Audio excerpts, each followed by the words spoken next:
Okay. All right, what is up, everybody? We are back, man, with some Etheria Restart. It's been a little bit. Hope you guys are up early like I am. I'm dying right now, but we're gonna we're gonna power through. Let me get the chat up real quick. But yeah, we're about 10 minutes away from the live stream starting. I had to like double check with them just to make sure because I thought I was tripping. But yeah, it's literally 10 minutes. Wait, why don't I see? So weird. I don't see myself live, which is weird. Hold on, let me see.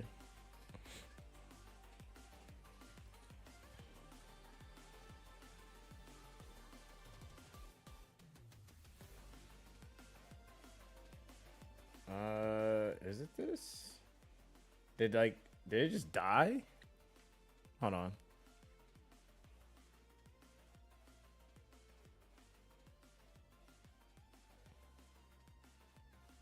me see something. Yeah, for some reason I cannot see my live.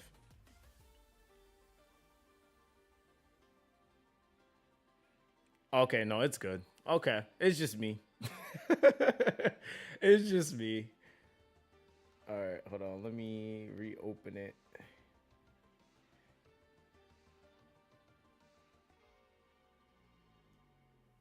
Okay, there we go. I'm trying to make sure I got the chat up. All right, there we go. All right, cool. So we're chilling now.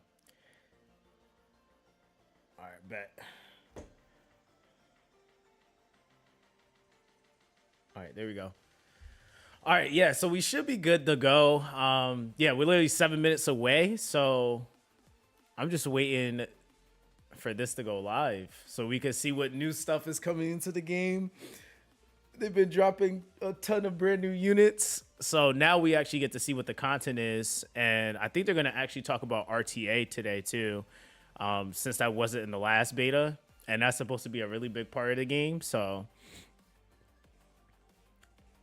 let me see. Make sure. All right, cool. All right, so everything is good. All right, I'm like, yo, gotta make sure everything is good. I haven't really been streaming like that, man. I've been like just in the background doing background work. Yo, you know what's crazy? I completely forgot about my Twitch peeps. I completely forgot. We're just streaming on YouTube. Oh well, I'll let them know on Discord.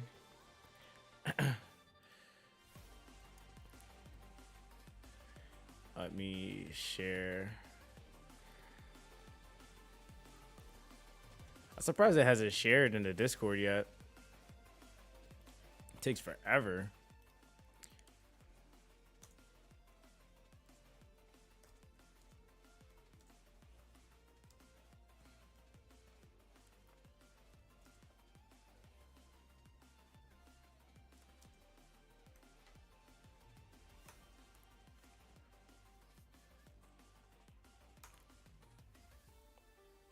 Okay, there we go.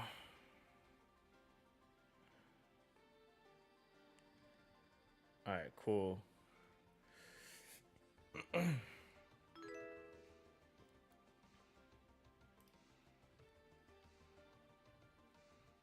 I can actually X this one out. X that out.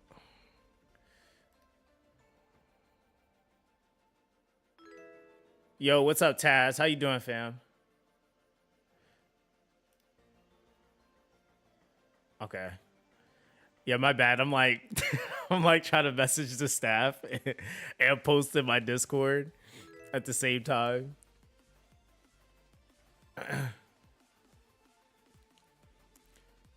Okay.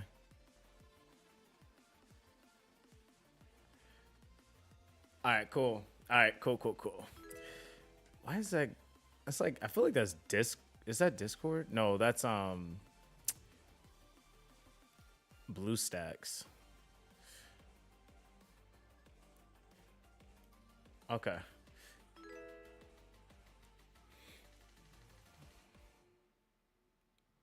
right, so okay, cool. We should be good. All right, so yeah, I'm also gonna be moderating in the official Discord too. I'm gonna be, I'm gonna go in there probably today and get like some channels and stuff set up. Wait, I'll have to refresh it. Oh, there it is. There it is. There it is. Okay, hold on. Let me set this up real quick. Let me set this up. I don't want to do that right now. Damn. We find out they got a better OST now. I got 10. I'm broke.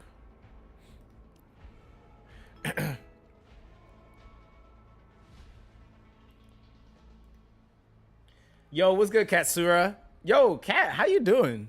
I'm doing all right. Yo, you know what's crazy? I'm about to be playing some banger games because I'm playing this. Then Fellow Moon comes out the same day the CBT for this starts. I'm like, bruh, it's just too much going on, but I'm playing all of it.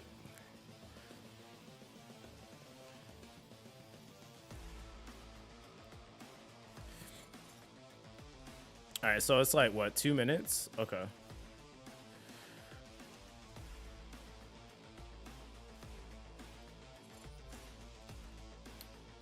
I don't think I have any. And I would have to do this on my phone. You said, can't wait. It's like, bro, being busy playing games. Bro, that's the best thing ever, man. It's the best thing ever.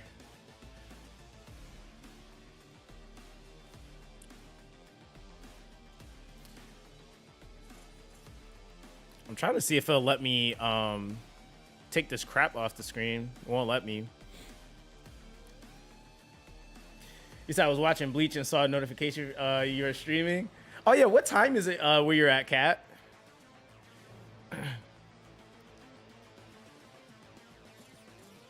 Yo, I forgot they'd be going crazy in the with their comments flying across the screen. Oh, Billy, I forgot about that. So it's 2 p.m. for you, 7 for you. Okay, so you're in EST, Taz. Yeah, I'm in I used to be in EST. I'm in CST now. Yeah, I'm in CST now.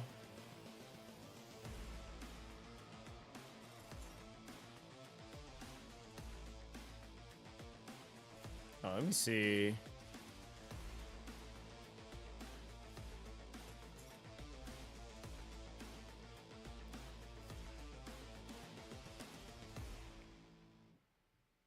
Give me a sec, chat. I'm about to see if I can get that crap out the screen.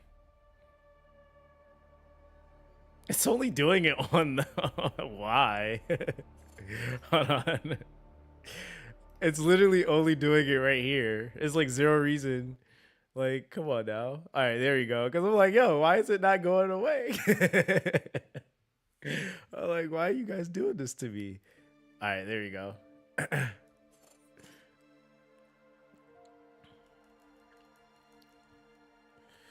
right, let's X this out. Boom. Okay.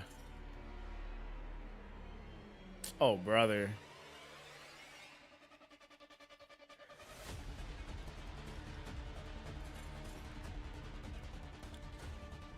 You said the Gina show? Oh, brother, hold on. I gotta listen. Hold on, give me a sec.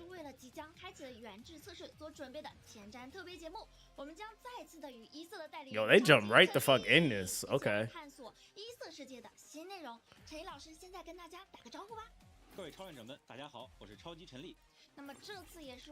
So it looks like that's the one of the producers. 一色还有安排过什么新的有趣的活动吗？那大概就是前阵子9月底的时候呢，我们参加了日本的东京电玩展，一色搭建了一个专属的展台，在那里可以试玩体验一色游戏。除了试玩之外，我们也 Alright, let me stop moving my mouse. It keeps making that pop up. play 我们的游戏角色。All right, so they're going over basically what they showed at TGS. So I think I might have made a video on this, probably when they were doing it. But yeah, they actually had a pretty nice showcase for TGS.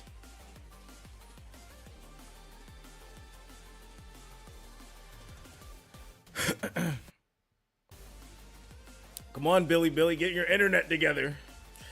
You said we got to go over release date yet? No, we do not. It's still expected this year, but they haven't like said like, hey, it's coming this day.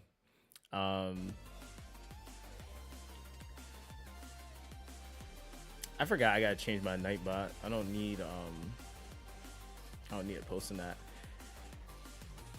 And you said the Gina show? What is that? I'm so confused. I'm still trying to figure out what that is.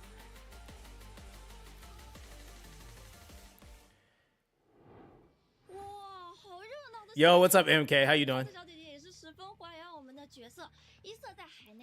I just realized she's cosplaying the the main character. 是的，非常感谢大家的支持和喜爱，也希望我们不会辜负大家的期待。那么事不宜迟，我们现在就正式进入本次原制测试前瞻特别节目。 Oh my god! If I move it a little bit, it does it. Okay, well, I just can't touch it. 特别节目的直播中，也有许多次的抽奖在等待着。Oh, so they're giving away it's the JD. Oh, cause that was the JD cards they were talking about. So they're giving away merch and it's like pins and all types of stuff on their side. He said, how's my family? Not too bad. Can't complain, man. Just finished moving, so I'm chilling. I think we're about to look at some gameplay now. Yo, this shit looks mad different. 看起来好冷啊！为了在这样的世界中生存，人们建立起了虚拟世界一色，并将自己的意识上传。在游戏故事的时间点啊，大部分人类已经通过灵子化进入一色，而我们的主角超链者是少部分仍然生活在现实世界当中，通过家里的这个一色终端能够往返一色世界的人了。游戏的主线剧情也都是在一色世界中发生。这次就给大家展示一下本次测试新增加的剧情。Yeah, right now they're just talking about the layout of the game. So like story mode right now. 我们只要像这样，在被敌人发现之前冲出去进行偷。everybody doesn't give. They're like, we don't care about PVE. We want to see PvP. Yeah, they're just talking about the map right now. 通过右上角的选项可以开启倍速和自动战斗。主线战斗呢，一般都不会有太高的难度，大部分情况下用自动战斗就可以应对。主线关卡这里可以自由。I think the MC is going to be customizable because in the beta there was a closet for you to like try on clothes and stuff like that. So I think that's in the plans, but we didn't have skins in the last beta. Yeah, we didn't have clothes in the last beta to try on. I'm talking about character development, so EXP, skills, and gear probably at this point. Yeah. Yeah, this is the pet system too that they have in the game. Yo, the pets look clean. Those are definitely new. And so now they added a library for all the breakdowns of all the gear sets too. That's pretty fire.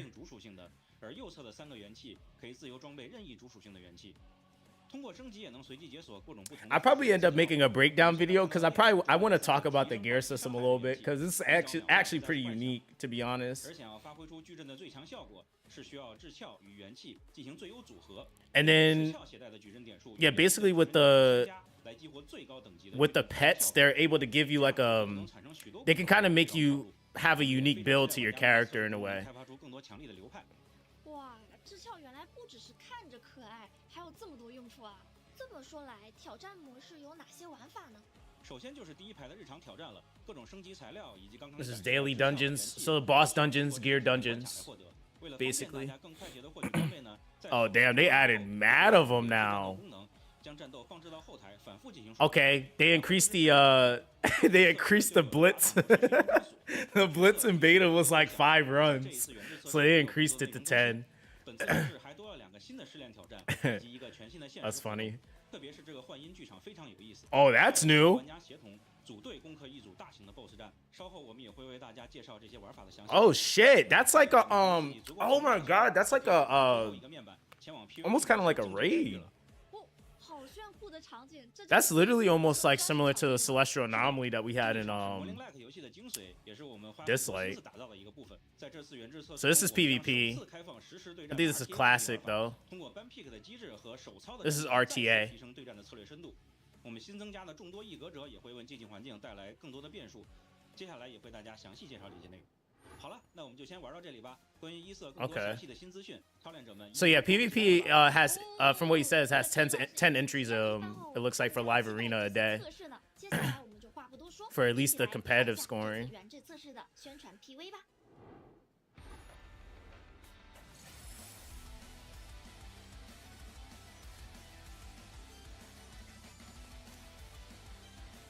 Yo, chat, let me know if the audio's too low, by the way, too.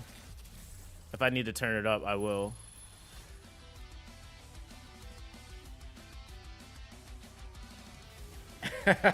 Yo, what's up, Lonzo? Appreciate you for coming through, man. You're all good. I saw your video with Hell Hades for Godforge. Hope for you the best. Oh, yeah, man. Appreciate you for watching, man. Yeah, they're a really good group of people, man. And I'm super hyped for Godforge, dude. Godforge is gonna be fun. I'm trying to put the people on this channel. I'm like, yo, if you guys like mythology, then you're gonna like Godforge for sure. And it disappeared. Hold on. Hate when this happens. Oh well. I'm just leave it. Okay. Okay, there we go. I'm like, dang. 新的宣传片带着各位超练者一起潜入了深海会馆，我们也是看见里面有很多全新的内容。You know what this game kind of gives me? It kind of gives me like a Mega Man vibe in a way. Like I don't know if it's just me, but it kind of does. 满足喜欢日配的超练者，并且我们也增加了很多游戏内容。接下来我将按照不同的板块为大家简单介绍一下。首先是新角色和新 BOSS 板块，会为大家介绍新增的异格者和战斗中的 BOSS。 接下来是这次 This is for the beta days. 有3个新玩法在等着大家。除了新玩法，我们还对老玩法进行了更新升级，以及制作了更多的优化内容。最后，我们将为大家隆重介绍我们的 RTA 竞技场玩法。哇，看来我们 So they're having like I know there's supposed to be streams in between the beta. So we're gonna be streaming some more too, because they have like it lined up for each day to be special guests and all this other crap. 本轮的福利时刻，我们就抽出5位超练者，每人将获得一个一色限量透明袋，跟一张价值。Just talking about their giveaway. That's what we're expecting. AMK. 目前的各位超练者们，快行动起来吧！发送弹幕“一色世界”再次启动，参与抽奖。那么同时提醒一下。But as soon as I have an answer, well, as soon as the devs have an answer for me, because trust me, I've been asking. they're gonna let me know. I like literally just asked like 2 days ago. I literally did. 搜索一色，点击预约关注游戏，并找到测试报名帖，填写相关信息进行报名。同时呢 ，Tap 还在进行。Do you guys like the whole floating like text idea? Because I know Billy loves this, but I don't know if this would work on YouTube. 我们做了一些新周边，现在展示的新东西是一个十分有设计感的透明领带。 虽然图上看不太出来 Yeah, I think that's like their giveaway in the chat is the to comment the game stain. 也不是不行。这么说吧，这个袋子能在漫展上把各种各样的东西都装进去，那么装一个麦奇可能也没有问题。That's a legit bag, bro. I need that. 就是我的睡袋了。是的，看看哪个幸运者能把它带回家吧。 一色原制测试将在10月24日开启，期待与各位超练者们在一色 He said I hate it. 陈立老师来为大家介绍一下。You don't want that bag for your groceries, bro? 那我就来慢慢介绍吧。首先是彼岸厅，它是荣 Yo, Bientin is so 地 sick. 位崇高且深受他人尊重。 Okay, what does she do though? 年轻 What does she do 果 though? 断手腕和敏锐的洞察力。哦，冷酷的副署长，很期待 Brother 他和其他一哥者们碰撞出来的火花哦。 Oh, she's a 深海会馆如今 she's a damage buffer. Okay, whatever. I thought she was gonna be a burner. Okay. 在原制测试期间完成7日任务就可以获得绫罗哦。哦，第7天就能达到。 She's literally a healer, like I thought. Okay. 夺喉 She does 是 damage 蜘蛛街 too, it 三 looks 大 like. 之狼之一，他曾亲手将蜘蛛街带向了辉煌，但因时期早早落幕。如今在他的古董店里，只要支付得起代价，就能买到一切你想要的东西。Nah, bro. Rahu looks crazy. He has to be a burn unit. 罗河的故事，大家一定也十分好奇吧？多奇曾经是诞生在网络中的特殊生命，在被赋予人格之后，虽然成为了独立的生命体，却失去了自由。在多奇的心中，始终燃烧着与人类无异的欲望之火。Okay. 数据生命也渴望成为人类。多奇的内心强烈的愿望， She's another 似乎连 buffer. 我都能感觉到一些呢。莉莉被誉为新时代的魔术新星，活跃在深海会馆中。她身边的2个魔术道具。So these are like all the new characters. At least I don't want to say all, but that was all so far what they've shown. All the new SSRs that they've added to the game. So nobody really has information on them like that for real. 一个偶然得到的梦泡放弃一切。如今，他立于记忆的深渊，在无影无影的梦幻中为迷失者引路方向，也为沉眠失相之人竖起墓碑。作为著名的心理医生，却因为一个梦泡而放弃了一切啊！但 She's a healer? What the fuck? 坚持着，还是为所有迷惘者寻找到了正确的方向。I would have never guessed that. I thought she was gonna be a sleep unit. 交界的蝰蛇，肩负武馆未来的馆主冕。Oh, he takes his mask off. Chill out. 幻音签名，以及开拓自己英雄之路的数位卡奇，总共11名。Yo, they actually kind of cooked on some of these characters, man. 11位一哥这。You said, I wonder if it's gonna be summon selector, or be a summon selector summon for our first 5-star. Hey, what's up, Sassy? Depends on. These are new bosses. 首先是莱布斯生命计划当中 Oh my god. 他在机械生命科学领域 Nah, go to the last two. We go to the last two. 创造了自己认为最完美的生命。Oh nah, that looks good. Oh, and she has a. Oh man, that's gonna be annoying. She has a turn meter push gimmick. Yeah, the boss. And the crazy thing is that they already said that the bosses they become like other variants and become playable characters. So they've already done Dochi. So 不知道到底经历了什么，才从一位享受音乐和艺术的调音师变成了一位哀怨的杀手呢？第3位是阿斯塔蒂。 Yo. 莱布斯生命创造的特殊生命禁域，视这座禁域为自己的领地。Oh nah, they cooked on the bosses. Goddamn. 需要匍匐在他的脚下。这位阿斯塔蒂听起来是一位非常冷酷残暴的守护者，不知道对于一哥者来说会不会是一个很大的挑战呢？ Oh hell no! And she has a phase that breaks her into like no, like what? 与数据生命与异格者间的融合生物，融合了特殊的元素。 What's that Astro's Wrath type boss? 哎，这位 boss 看起来和多奇长得好像啊。对。 No, they remade her insane. She looks so insane now. 看起来这些新的 Wow. 也是非常的炫酷，特别是阿斯塔蒂真的是非常非常的厉害，我都想弃明投暗了。也不知道刚刚的几位新 boss 哪一个会成为大家在攻略时候的噩梦呢？各位超练者也可以在弹幕中给出你心中的答案。 好，现在来到了为大家送福利。 You said, not gonna lie, I don't know what she said, but her voice is great to listen to. I'm dead. I don't know, Lonzo. This sounds like you're simping a little bit, brother. Oh, but Curtis, back to what you were saying about the selector. I think in the beta, I don't know if I know we didn't have a selector. I think it was a guaranteed 5-star banner, pretty sure. But you start the game out with a SSR.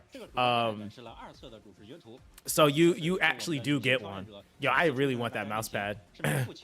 Not gonna lie. 这是一测后玩家们的期望，想要增加女性主角，这不就来了吗？是的，各位的心声我们都很重视，也会尽力优化。鼠标垫上的其他角色也是2色中出现的全新异格者，都是很有名的。You said call and dislike. This how new bosses are done. Dude, I mean, yeah, dislike really needs some. Like like, and the problem is like the potential is there, right? Like it's not like they can't have them. Like they can. Like they have sick designs. I feel like for what they've already added to the game. It's just like like I said, it's a lot of rinse and repeat that they've been doing with a lot of stuff. So I'm just hoping they don't do that with this game. But again, I doubt it. But then again, who knows? They could. 该玩法需要养成多队进行探索，每个队伍拥有一片独立的探索区域，区域中 Oh, is this the that's the world exploration mode? So they've revamped it. 区域之间只存在 So yeah, this got 路 revamped. 上会有精英怪和 BOSS 拦截。初始时，区域会被迷雾覆盖，超练者仅能看到各节点之间的道路连通情况以及自身周围的一定区域。随着深入探索，被探索过的区域将变为常亮。每个区域会限定可上 Do 阵 you 的属 get 性，限制每个队伍的探索步数。 I wonder if the resources stayed the same for that. Yo, Messiah. 十分具有冒险性和自由 Oh 度的 my 玩法 god. 同时也考验 I 这 need 个 to play 超 this 练 game 者们 already, 对于 bro. 配对的理解。是的 Messiah is like the most broken character, 这个 period. 冒险过程中获得的代币可以兑换异格者原质，也就是同名卡哦。哦，同名卡不靠抽也可以获得，那我要给我的黑皮一哥整个开满了，爱了爱了爱了。此外，还有组队挑战玩法，幻音剧场。 Okay, so this is kind of like their rank. 你会和另一名超练者组 I 队 think this 进行挑战 actually might be the 两位超 replacement 练 for 者 club 总共上阵 content 3 or 套 guild 同时 content. 进行战斗，欢迎大家呼朋引伴，共同迎接全新的挑战。 Holy crap. 可以和其他的超练者们一起组队进行挑战，哦，太期待这个玩法了。 So this is basically, from what they're saying, this is like the raid mode. If you guys ever played what's the name of the game? Summoner's War. You guys know the dragon rift? That's essentially what that's like, essentially. So I think that might actually have co-op in it too. 为此，我们也为超练者们准备了祈愿魔音的功能，在这里可以 Which would be kind of fire. I'm not gonna lie, that actually would be so fire. 你也可以为自己想要的魔音进行祈愿。哦，这真的是收集癖的狂喜。那陈毅老师讲完了新的玩法呢，对于之前的老玩法又有什么更新呢？ Are those Pokemon? 更高难度的模式，有3关地狱难度和1 So 关炼狱难 stupid. 度，对应的元气跳落品质也增加了2种。 Yeah, these are the gear 介 dungeons. 于金色与红色之间。另外一种是只需要携带1件就能与高级之效组合出特殊矩阵效果的独特元气，十分吸引。 Basically saying like the sets get better as you go up, essentially. 十分考验实力和技巧呢。没错，尤其是新增的这1件。 And they have so many bosses on release, dude. There's so many gear sets in the game too. That's what's gonna make this game so fun. Like, look at that. That's hella bosses, bro. That's a lot of bosses.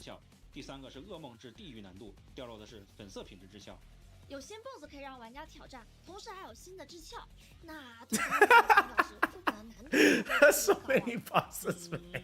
你来试试就知道了。 Like, what the heck? 此外，爬塔模式虚境探索也在原制测试中增加了更多的关卡，每个难度30个区域。 Okay, cool. 新增的 BOSS So this is like a 哦，那也就意味着 like a tower mode, basically. 是不是？好好好。还有什么奖励变多了的玩法更新吗？还有超练者协会，大家可以许愿 So some of you immediately if there's raid and it's not region lock. 总的来说 Bro, honestly, I really hope they don't. Like, honestly, I know that for sure this is the last beta they're doing, so I really honestly think it's just to test out all this new stuff that they added because they have, and that's why it's a small. Oh, the characters are revamped. I'm just now peeping that. 有没有进行什么美术方面的优化呢？当然是有的。上次测试结束后，我们也在各个社媒平台 See? 看大家 Look, 反馈 outfits, bro, for the MC. See? Outfits for the MC. Outfits for the MC, bro. Like, you're gonna be able to wear drip in this game, bro. They're not playing with this game, bro. Like, they're not playing. They're not playing, dog. 每一处细节都将变得更加的精致。 And it's male and female. 麦琪为例， Look at that. Like, that's what it, like, they really enhanced the crap out of this. I didn't even peep that. I think because I'm always looking at it. 看到麦琪变漂亮了，我就放心了。 Damn, that's 知道 nuts. 一位超练者的提问，有没有人看见我家练叽叽叽叽？看得出来他真的很急了。好，你先别急，这就说到练。 He said, hold on now, we ain't done. So this is the free SSR that we started out with in CBT. I think she's still gonna be the free SSR. She's like an insane. She's actually a tank. So she's a tank AOE nuker. She's absolutely nuts. I think their classifications are somewhat similar to how dislights are, where like a unit can be classified as something but still do something else. So it's kind of like that. Now they're talking about the skins here. Your pet? No way, the pets got skins too? Oh nah, no, they're about to make so much money.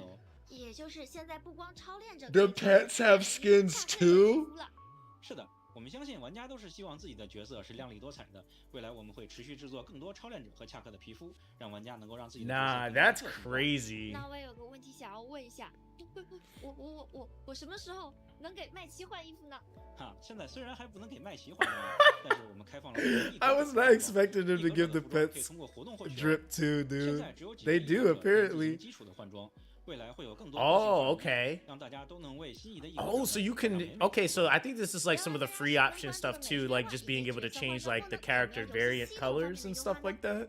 当然有。 So that looks. That's actually pretty fire. 来，请开始你的表演。首先是异格者的原制觉醒，我们对这个系统的 All right, they're 数值 talking 进行 about 了大 dupes 幅 right 的修改 now. 通过上一次测试的反馈，制作组也知道大家不希望这个系统过多的影响角色的平衡性。二测结束后，我们经过多次内部的讨论，决定弱化原制觉醒的效果。目前游戏所有的异格者原制觉醒 Okay. 都已经改为了小幅度的基础数值提升，并不会带来有严重影响战斗平衡性的角色机制。好，感受到制作组的诚意了。 I'm just waiting for him to say what I want him to say. 后台连续战斗次数不够用啊，完全不够用啊。 Yeah, they lagging on the Billy servers right now. 先别急，在新的版本中，根据关卡的通关时长，可以解锁1到3星的通关评级。获得的星级越高，能够进行连续战斗的次数上限也就越多。 Okay, that was actually okay. I see why they didn't really go into it. I thought they were gonna go into dupes more. They're just talking about how it how it basically powers up the characters. 看起来真的方便了不少。 They're going over the skip function, because they increased it from beta, so it was 5, now it's 10. RTA 实时对战模式，上次测试过程中也看到很多的超链者说。 游戏没有实时竞技。 It's a little fedora with the drip, nah, for real. 就请陈毅老师为我们介绍一下吧。好的，一色的 RTA 模式叫做巅峰竞技场。 Okay, now they're talking about 来到 RTA. 巅峰竞技场的主界面之后，可以点击右下角的匹配按钮进入匹配队列。游戏将根据玩家当前的积分和实力进行实时的匹配对手。ban pick 流程前会随机分配先手和后手，你和对手依次选择5个异格者，然后再禁用掉其中的一个。 It's ban pick. 异格者不能被禁用，最终双方上阵。 Let's go. Okay, so it is ban pick. 那也就是选人的过程中， Oh, I said fuck that. Hey, you started.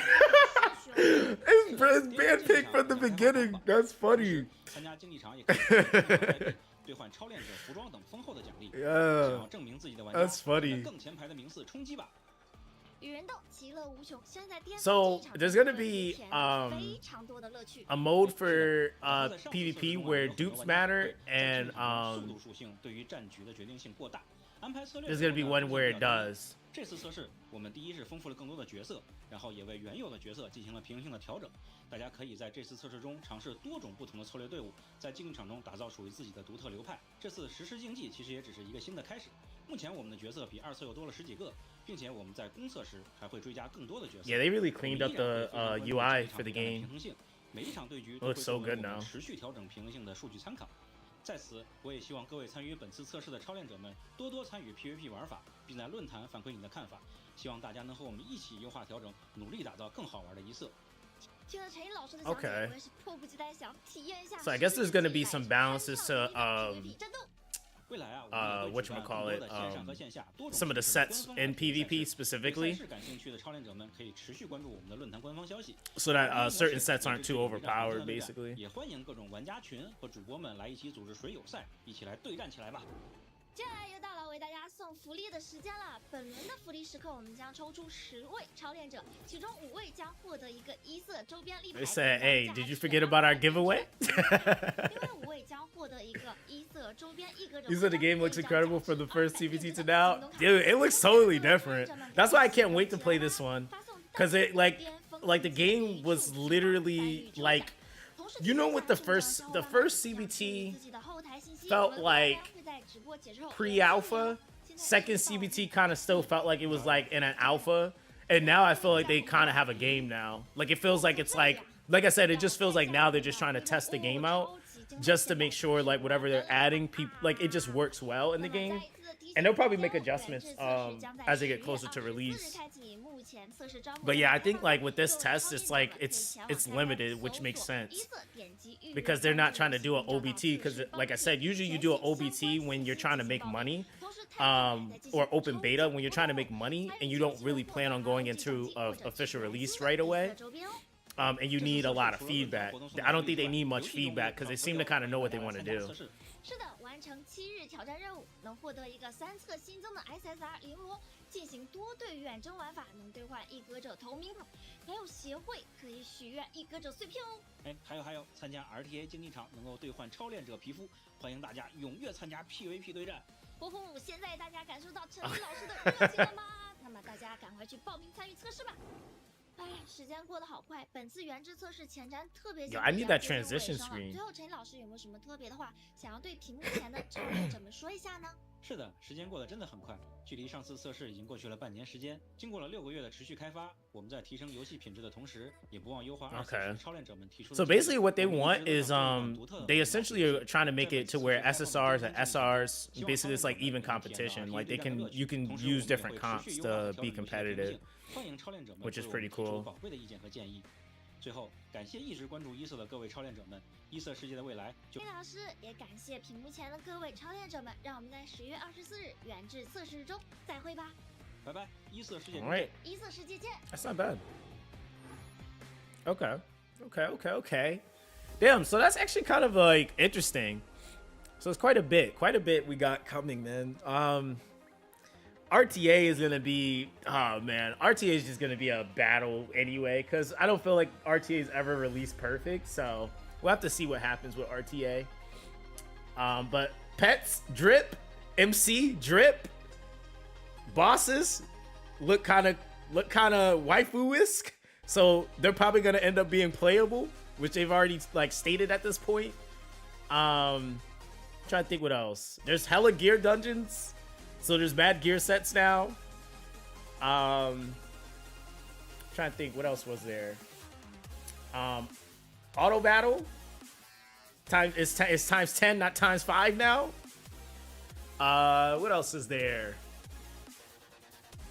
Yeah, that's like really all they kind of got into. Oh, there's a freaking tower mode now because they didn't have a tower mode in the beta, so there's tower mode now too. And they didn't really highlight any of the story. I almost have a feeling that they revamped or redid some of the story too, which is why they didn't touch on it, because now there's a lot of brand new characters, and I highly doubt they're gonna showcase all these new characters and they don't somehow fit them into the story. So they probably revamped the story itself. So we'll probably actually be able to see more of the story context this CBT. Okay, that was pretty sick though.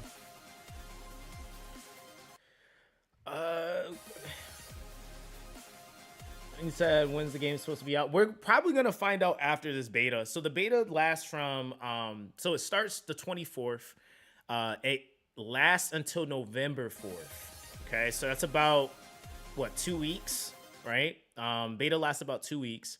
Now the thing is from at least from what I know from my like just many of years of doing this, most games typically need about 30 days to be able to do a release campaign for their games. Some like to be more proactive. Some I've seen they have done things like a little bit more sporadic.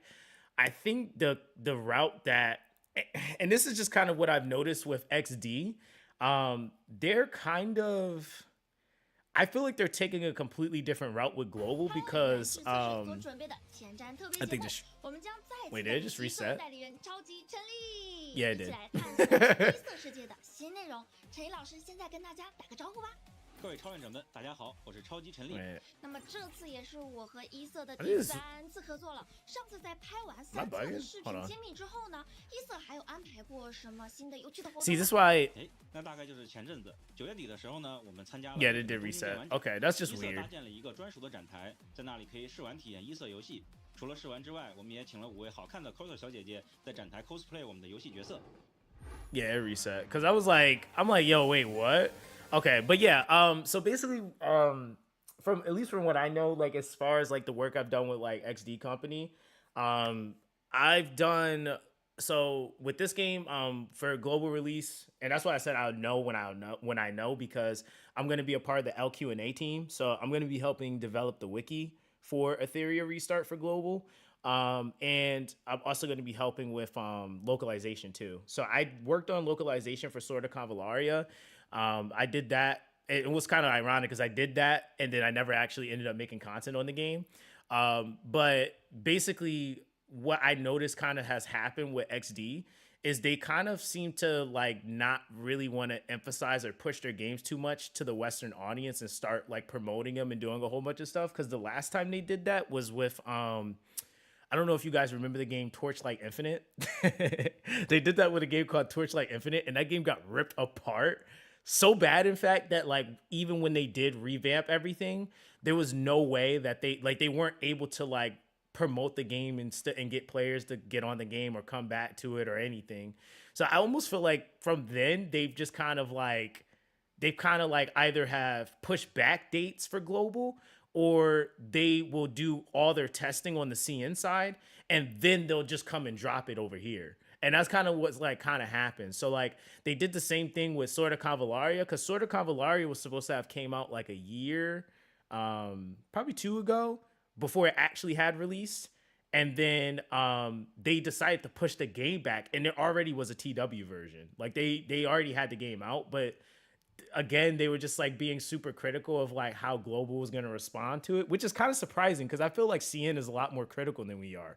But I digress. Maybe I'm wrong. Maybe we are more critical. So is this going to have PvP? Yeah, it is going to have PvP. Yeah, it's going to have PvP. That's just kind of like the big thing. I think the big thing what they're trying to do is, from at least from what I've heard from like the conversation I've had with them, is they're trying to go for more of like world tournament type of ordeal, kind of like more esporty with their PvP. But they're trying to do it in a way to where people that aren't necessarily like massive whales can also still be competitive. So like that's been like the big draw into for the PvP, is there being a form of PvP, which they've already stated that they're going to have a competitive PvP that doesn't include duplicates. So that's like already a kind of a huge W, because a lot of games, a lot of the times when you're talking about like being competitive, I mean, shoot, even dislikes like that, right? Like you can't really do PvP at all.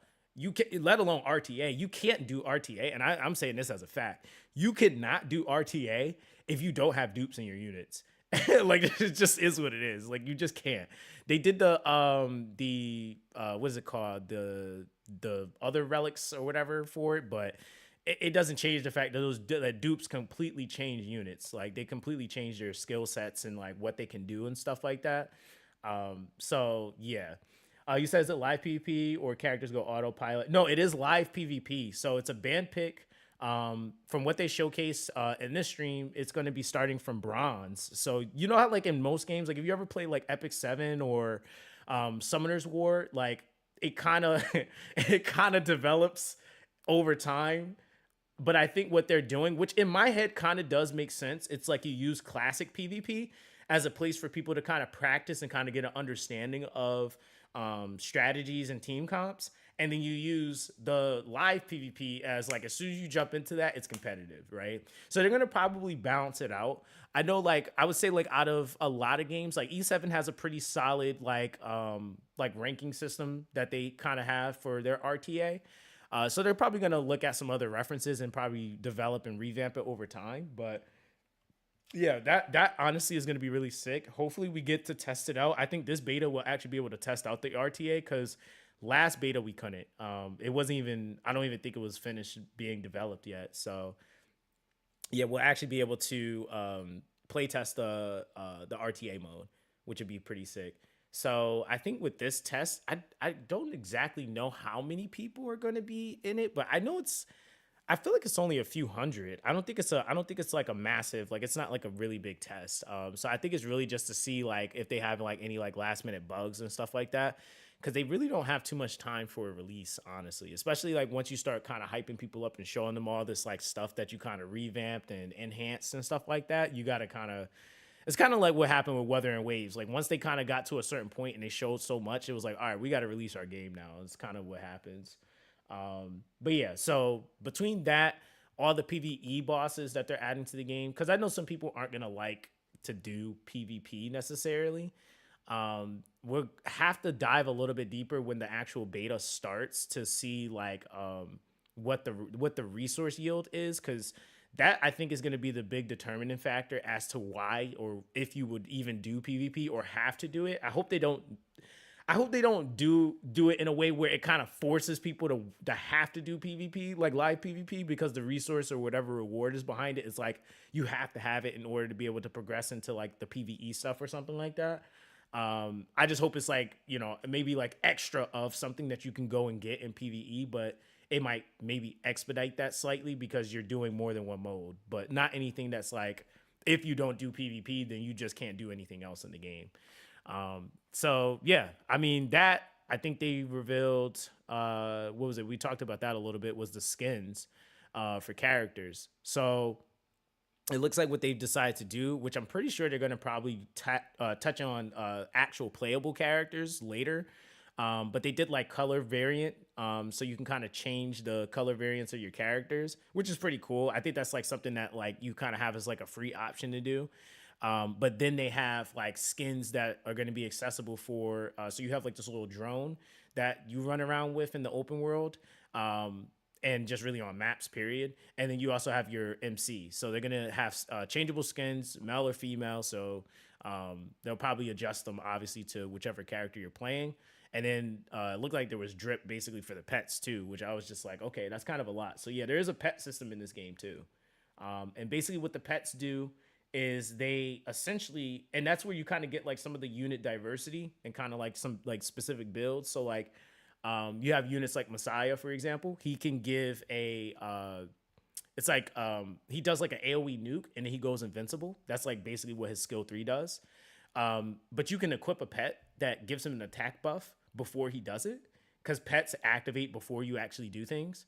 So you can like do something like that where you make like a self-buffing Messiah, right? Or you can do a different version of him where you give him a defensive pet, right? And the defensive pet will actually give him a defense up instead, but it'll be after his turn ends. So it's like unique things that you can do. Anybody can basically equip any pet, so you can kind of mix up what you want to do based on the strategy you're trying to play into. So yeah, it's a lot of stuff. I'm probably gonna make a whole separate like video though, just kind of consolidating and breaking down everything, so that, you know, people just kind of have that video accessible, just like, you know, as a thing. But yeah, that's basically what they showed in the in this live stream. So it wasn't anything too crazy, but it was definitely enough to see that they actually been like working on the game. So that's pretty good. Let me see. Yeah, so I think what we're gonna do. Also, guys, I'm gonna drop the official Discord. I'm gonna start. So I am moderating in there. I think they're kind of going through the process. Probably gonna get some more people in there at some point. They'll probably do like a whole, probably like screening and all that other jazz. But yeah, we're gonna start cleaning it up in there because some people were in there posting some wild links. so so I was like, yeah, nah, this can't keep going on. So yeah, like I said, just gonna be trying to be a resource for you guys as far as like keeping you up to date on like what's happening with the game and stuff like that. Yo, Lonzo, you know exactly what I'm talking about, bro. Those leaks was getting out of hand, and that person was spazzing too. I was like, dang, bro. That's like, and so yeah, that's basically I'm gonna be keeping an eye out on the Discord. So like, if anything, if you guys see anything, like just ping me, because the developers are in Shanghai.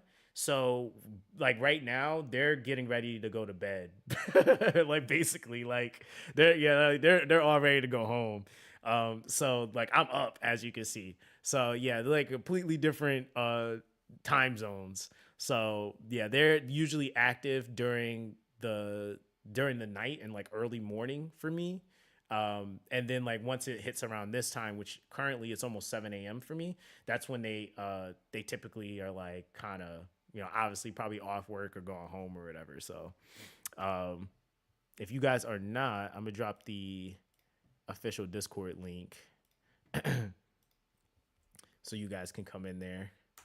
But yeah, make sure you guys come in there, because we're gonna start getting all the channels and stuff together so that you know, everybody can kind of be up to date. I think what I'm gonna see if I can get it approved, because I know sometimes games don't like mixing their regions as far as like the CN content in the Discord with the for the global Discord. But I'm gonna see if I can get that approved to have a channel for like seeing news and stuff like that, just so that like that just kind of is just naturally coming in there, because there's a lot of stuff they're posting on that side, but you would never know.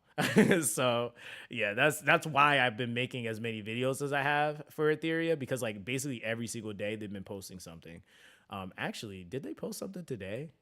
Actually, hold on, let me see. They might have. Okay, maybe not. No, this is Billy. Hold on. I'm on the wrong thing. I lost my Billy. Not my Billy, my tap. Okay, there we go. Let me see. They did not actually. Wait, today? Yeah, I don't think they actually posted anything today. I think this is like the first day out of like the last week and a half.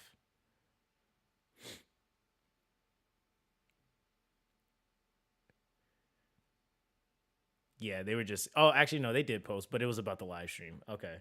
All right. Yeah. So, all right, guys, we're going to end the stream here, man.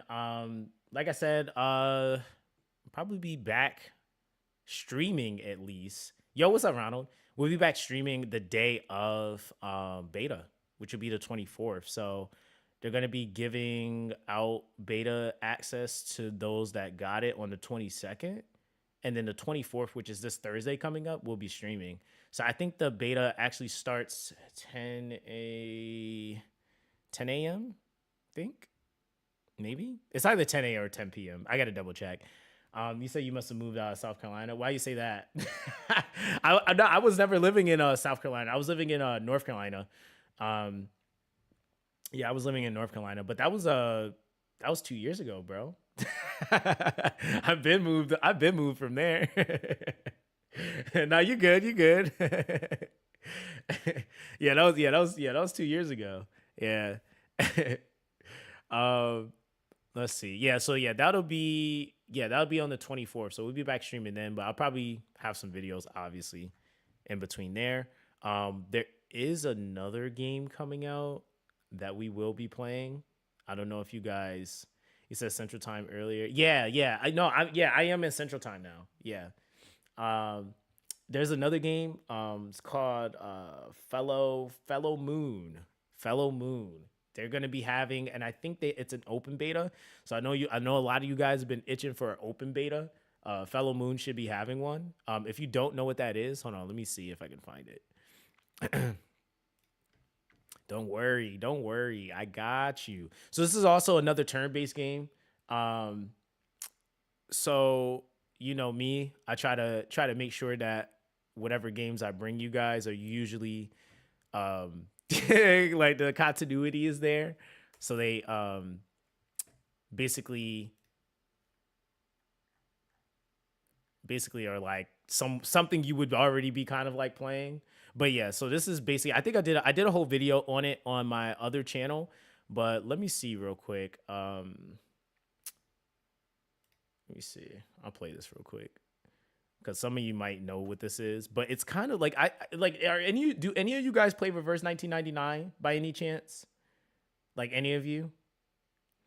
You said I used to play Dislight all the time, and when you and Daddy free to play I quit as well, but the game looks fire. Yeah, man, I wish I could get the boy Daddy free to play gotchas again, man. But yeah, I don't know if he would ever come back. Like I don't know if he would, to be honest. But yeah, I wish I could get him back, man. Like, cause we were like, it was so crazy because we both he quit before me, and we were about to do some stuff together. But I got why he quit. And then he had got like a crazy promotion and stuff like that, and got married too. So I was like, hey, nah, big dog over there living, man. He's over there living right now. You said it's Lily Starro with better characters. Wait, you're talking about? Oh, wait, are you talking about Etheria? You said I miss your pulling streams with Miss Zox. It was fun. Yeah, I'm gonna try to get her back though for Etheria. I think I'll get her back for Etheria. So yeah, I'll definitely get her back. I'll get her back for Etheria Restart. All right, hold on. Let me play this real quick so you guys can kind of see what I'm talking about. 组长，你想要怎样的现实？ So this game kind of like, it kind of reminds me of Reverse 1999, but better gameplay. Like, I know somebody gonna fight me, but like, like, it's literally Reverse 1999, but better gameplay. I can't say if the story's gonna be better though.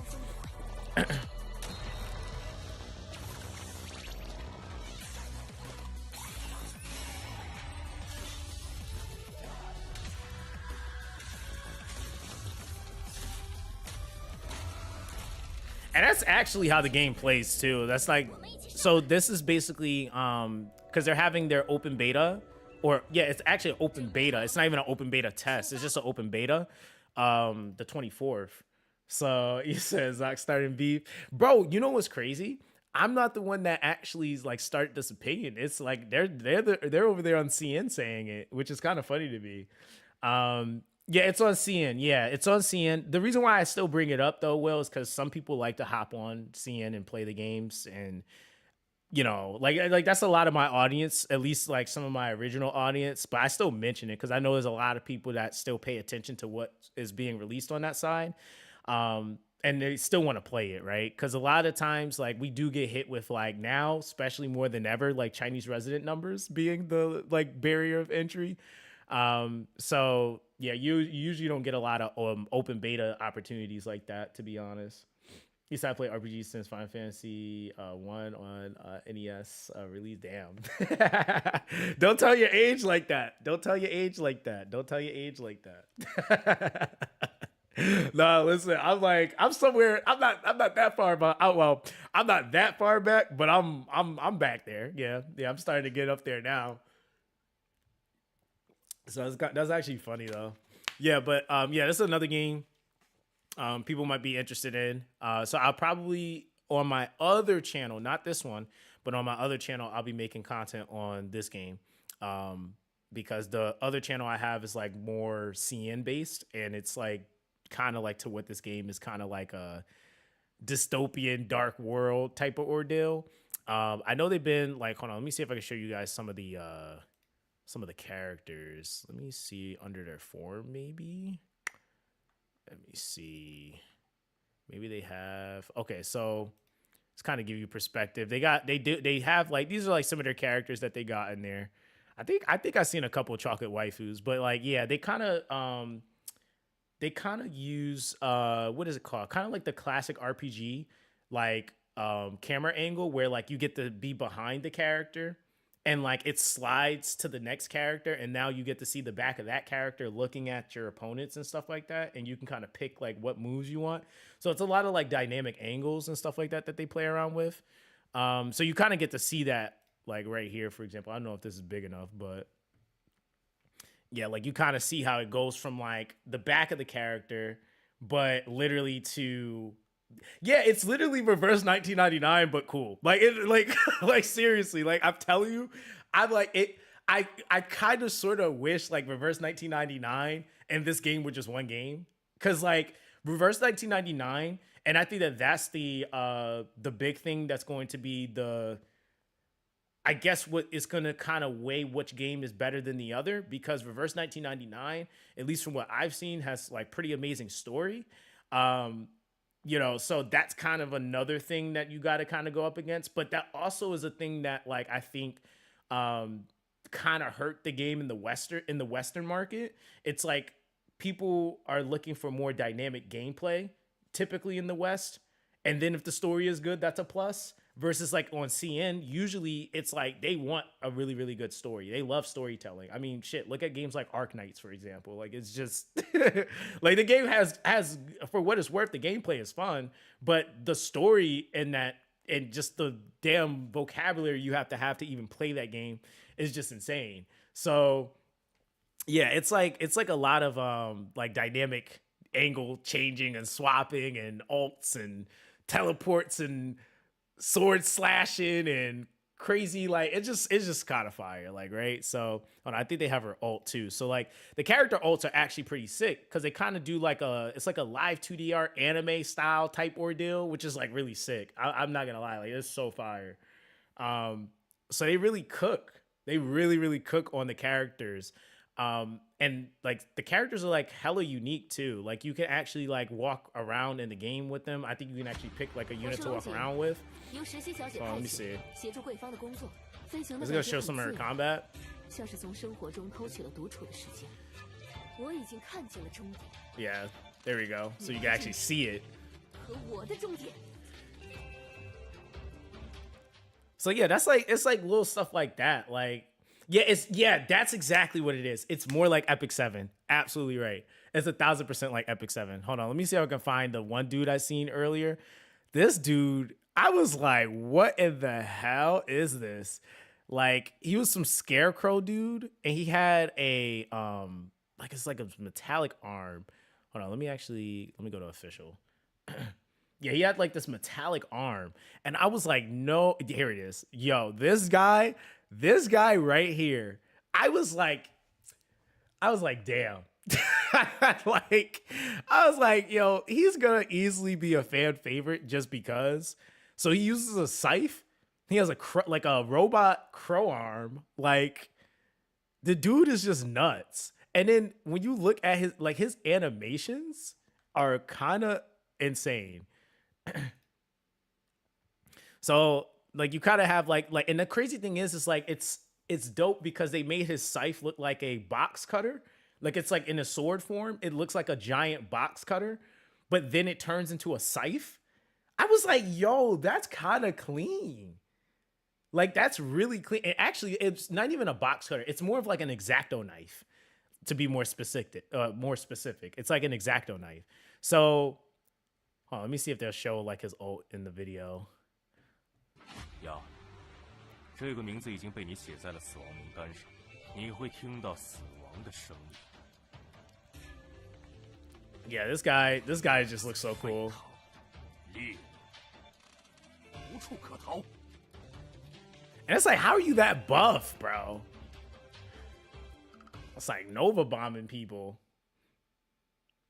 Like, and that's the big thing, I think, Primus, is that, like, for me, when I seen this game, and I seen it a while back, it's about probably like a year ago, the designs, and that's really what I'm looking for with a lot of games that I'm covering, is like, what makes your game unique, and like, how is it different, right? Like, that's why I like Etheria, because Etheria isn't like trying to copy HSR. Like even when you look at forms, the first comparison that you actually see for Etheria on the CN side is Persona, actually.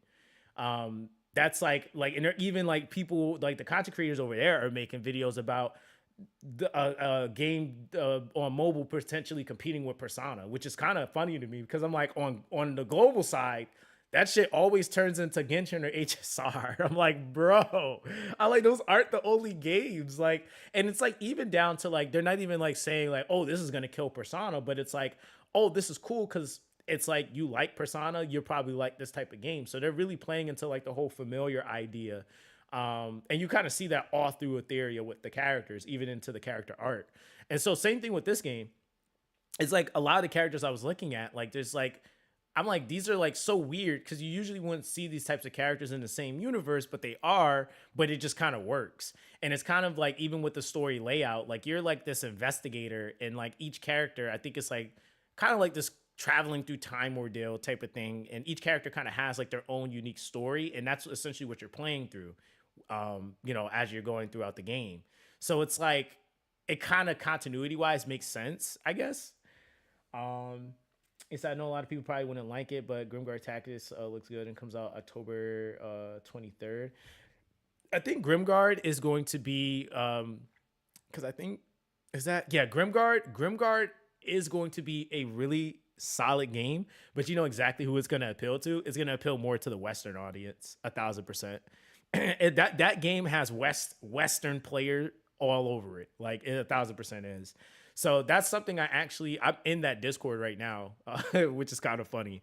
And I was like seeing the gameplay on it, and they polished it. Like, I mean, this game, I think I seen the homie Scion did a video on Grimguard like 2 years ago, and the game doesn't even look anywhere like what it looks like now, which is kind of crazy.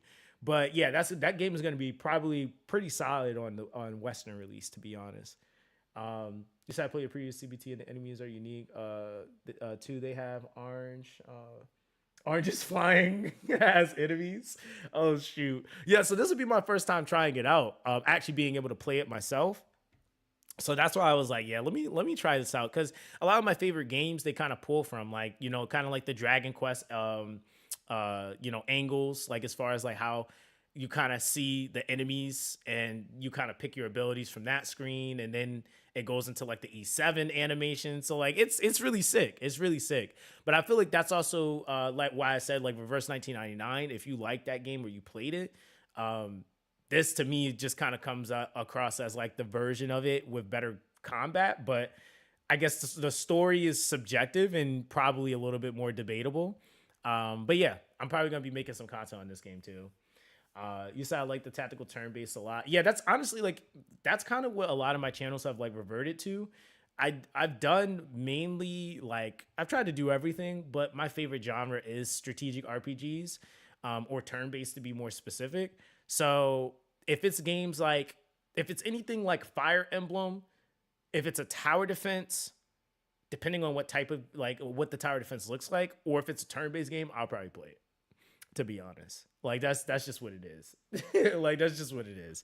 So for me, yeah, I kind of like with Etheria, I feel like XD is pretty receptive, and they're going to be, again, like my big thing is that like any of the companies I work with, I'm always looking to see like what they're doing to present their game to the Western audience.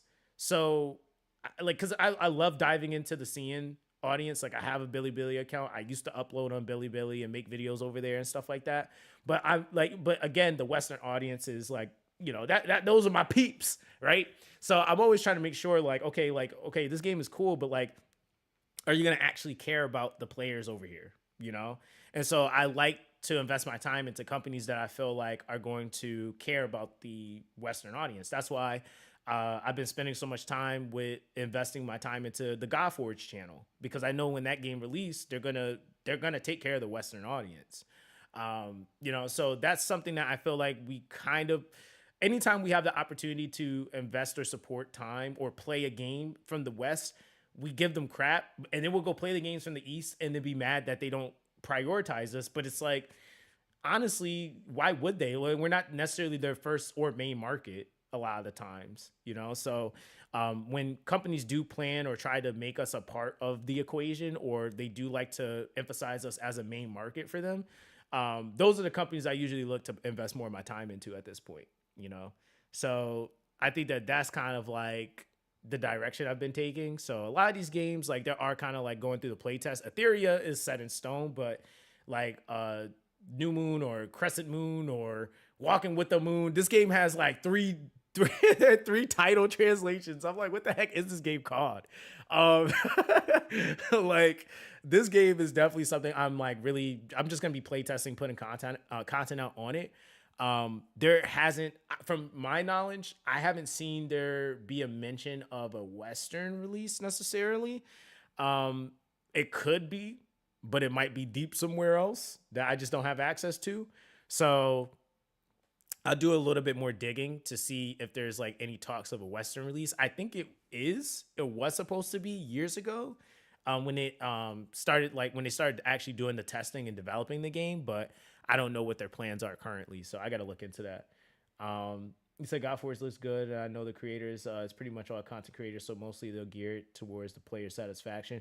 Yeah, I mean, Godforge consists of literally all creators and community members. So everybody on that team is either a YouTuber, used to be YouTuber, or is from the community itself. The community manager is just he's a grumpy grandpa. He's a long-term just community member that he just been around for so long. He just established that level of trust. They were like, yeah, let's hire you, community manager. So he runs the community management over the Discord and the Reddit.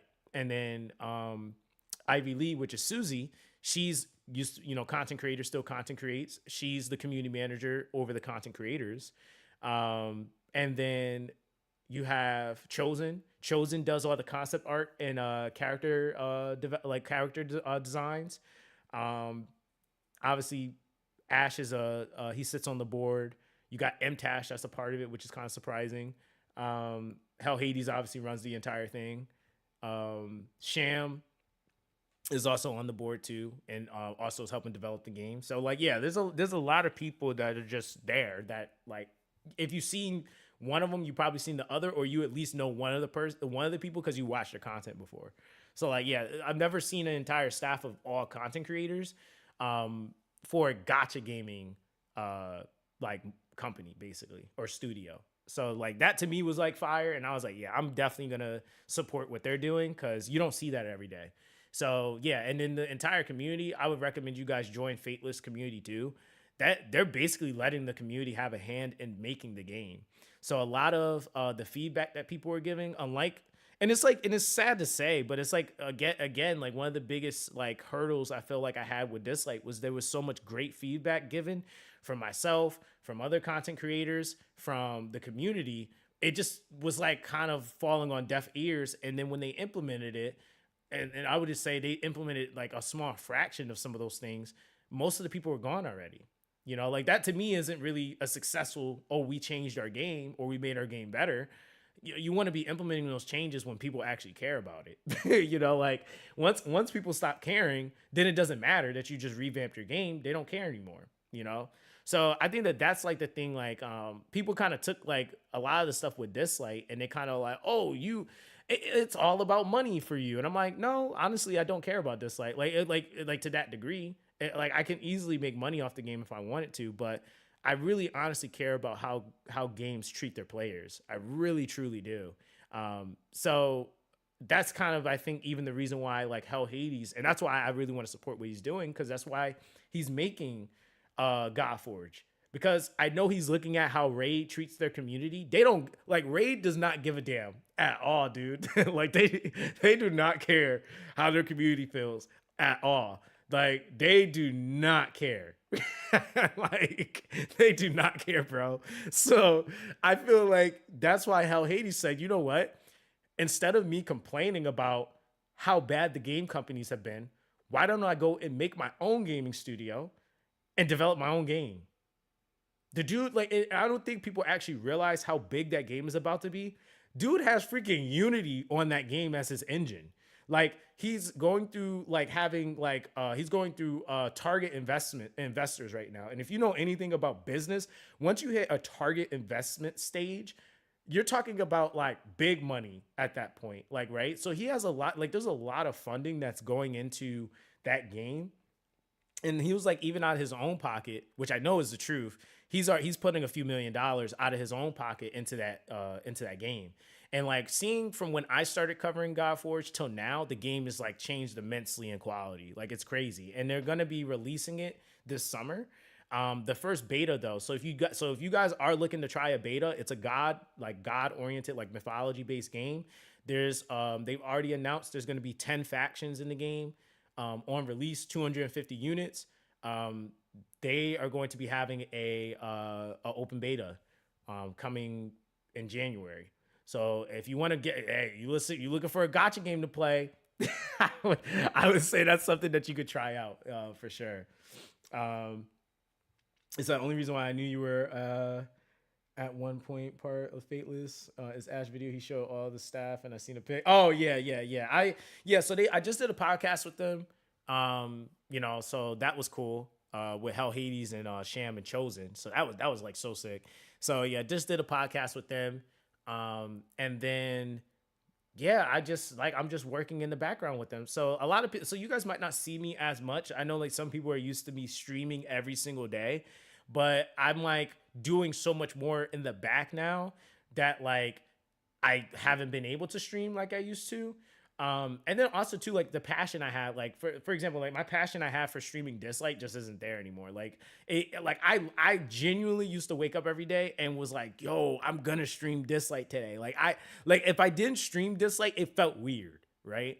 And then over time, it just kind of became like, damn, like I'm not having the same type of fun I used to have. Like, because it just felt like every time I get on stream, there was always something wrong with the game, you know? And you don't want to be playing a game where there's always something wrong. They just messed up again. They did this and we told them they probably shouldn't. And they knew it was going to be a bad idea, but they did it anyway. You know, like, you don't want that to be the basis of like when you come to a stream, it's like, damn, like, because I don't even like watching streams like that. Like every time I get on the stream and the and the streamer is just like upset all the time, like I don't even want to watch that crap. Like that's just me personally. You said that's true case. Point is Knights of Beta. Yeah, exactly, right? They're doing the season 2 release, and I bet you nobody cares. Like honestly, you said I hate nerfs, but if they use a test server to do nerfs before launch on global, I have no issue. Well, that's the thing, man. It's like, wait, hold on one sec. Hold on one sec.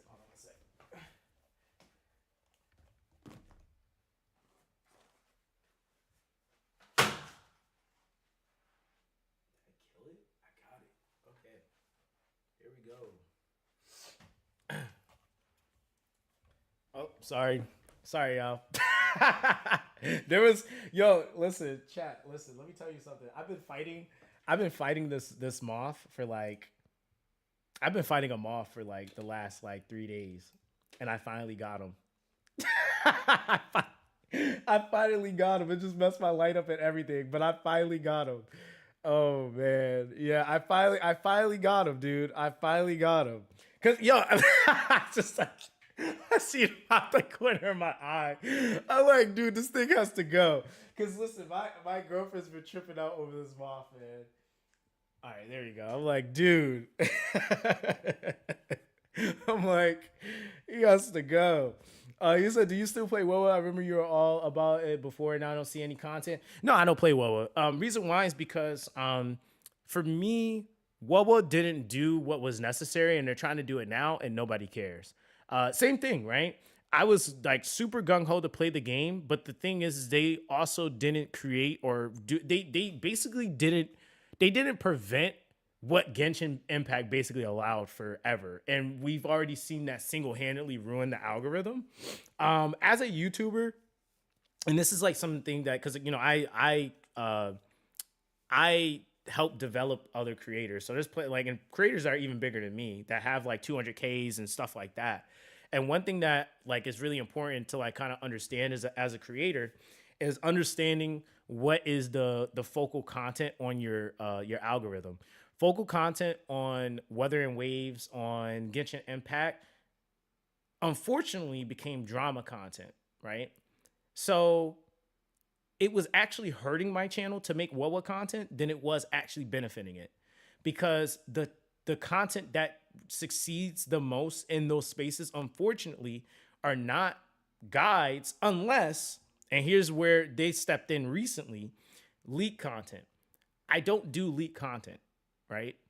There's a reason why.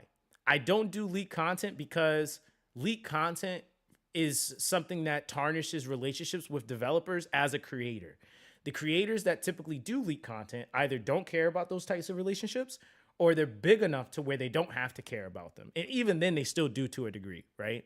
But a lot of the times, like you really don't want to do that because companies pay attention to it. That's how you get blacklisted. There's a lot of creators that got blacklisted. And I'm pretty sure you were if you were watching any of the content that was going on when WoW was releasing, you probably seen how there was a lot of content creators being blacklisted. It's super easy to get blacklisted from talking about leaks, making leak content. A lot of the times, most of the time, most creators that get brought on or come on to YouTube talking about leak content, they get blacklisted. They don't get brought on through the company or whatever to do anything. So I like to develop relationships with companies so that I can have the ability to be able to speak to them about what the community has going on as an issue. I don't want to be just the guy that just makes a video and hopes and prays the developer see it. I want to be able to have a conversation and have a seat at the table with those developers and say, hey, this is the issue the community has here, right? So in order to be able to do that, you can't do things that would tarnish that relationship essentially. So for me, I had to come to the conscious decision. It was either, okay, I make content like that, right? Which I'm not. Or I make drama content, which I'm not. Right? Like I'm a dude that's funny. I like to make skits, right? Like you said I loved your TikTok video where you had different versions of yourself, probably my favorite video you've done. Yeah, so like that's my background. Like I originally started doing YouTube as a skit maker. Like so when people see that, it's like, "Oh, what the heck? Like this is actually pretty good," but that's what I used to do, right? Like so for me it's like doing that type of stuff. And what's kind of ironic, out of everything I uploaded on Weathering Waves, that video tracked the highest on my channel. A video that actually wasn't even really about anything. It wasn't like the video was not about anything. Like when you really like lay down what that video was about, and somebody is like, "What was that video about?" It was about absolutely nothing. like it was just funny. It was just a funny video. It was a video I turned into a joke. And it was all based off a comment that Tecto made on one of my videos, which wasn't even a serious comment. It was a funny comment. Because he was talking about me being bald, which the irony of it is that he's bald too. But I knew he was joking when he said it. So I was like, but I could turn this into a video. So that's what I did. So it's like stuff like that. I feel like that type of stuff is healthy in communities. But like, honestly, every time I turn around, even when I go back and I look at the Weather and Wave space or I look at the Genshin Impact space, the videos are typically like all about this creator having this issue and this, like, it's not like I believe like you can and you should talk about real world issues when it's necessary. But I feel like now gaming content creators are now becoming like politicians and only ever talking about real world stuff. And it's just like, okay, like I get it, but like that kind of strays away from why the whole point of why people come to your platform. I feel like it's like you're a gaming content creator. You know, I feel like if you want to be that type of person to have and, you know, have a platform to kind of talk about those things, then you probably should make a separate platform for that. For me, I try to make it to where like, if you're coming to my channel for gaming, it's for gaming. We're talking about the game. We're talking about, cause it's just, for me, it just becomes this thing where it's like, it's just a whole bunch of stress and anxiety that gets dumped up to the viewer. And it don't even got nothing to do with them. When you really think about it, when you're watching a drama video, it really don't got nothing to do with you. Like, it's literally drama between two other people. Like, and then half the time it's like nonsensical, like type drama. Like, it's literally, for me, I just feel like a lot of times it's just view baiting, basically. It's just like, I know people are going to watch this, so I'm going to just, and again, clickbait and certain things are necessary and are normal in YouTube. But I just feel like, again, it's like the fact that gaming is being used as the catalyst to create content on things that aren't even relevant to gaming is it just kind of sucks. It just kind of sucks. And I feel like now, like, because people keep talking about like the gacha space dying. I don't think the gacha space is necessarily dying. What I think is happening is people just are becoming sick of that type of content.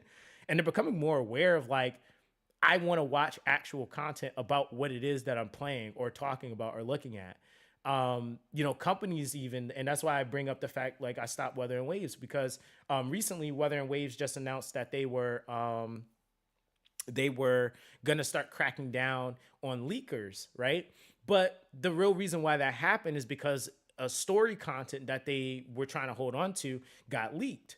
But I'm just sitting here like, bro, this has been happening since the release of your game. Like, I'm gonna be honest, like, like that should have been something you nipped in the bud from the very beginning to set a tone. But now trying to do it, it's kind of like now people have either become accustomed to it. You know, like they're not taking you that serious, and it's also hurt the algorithm significantly. So a lot of the creators that we were all super hyped, me, Loba, Connor, Life Lessons. I could go through a whole list of them. Trying to think. There's a few other part-time Zach. A lot of us kind of either haven't really played as much or put nearly as much time, or just completely have stopped because of that. And it's a ripple effect, right? It's a trickle-down effect. And like I said, you can not just look at me. You can look at a lot of the guys that were creating Weather and Waves content, and they probably have stopped. Either have stopped or they don't do as much content as they were, just because the space is just not healthy, to be honest. You said get your impact started, the drama creators. Yeah, and a lot. Yeah. Honestly, he's like, yeah, I totally understand. Zach. So, what are your future games you plan on creating content? So, games like for this channel specifically, I'm gonna be doing, and like I told people before, like I think a lot of people thought I was gonna, oh shoot, hold on, y'all, I just seen an ad of myself. Hold on, I'm sorry guys, I just seen an ad of myself. That's so funny. I'm like looking at the chat and then an ad plays, but it's me. That's so funny. But for this channel, yeah, like I was talking about like, you know, Dislight and stuff like that. And a lot of people thought I was gonna like full send come back and like do all this stuff. I'm just playing Dislight because again, I like the game. As far as like ties to the company and stuff like that, you know, like I'm just kind of doing what I want as far as Dislight. So I put out videos just to kind of keep up with the game, see where it's at.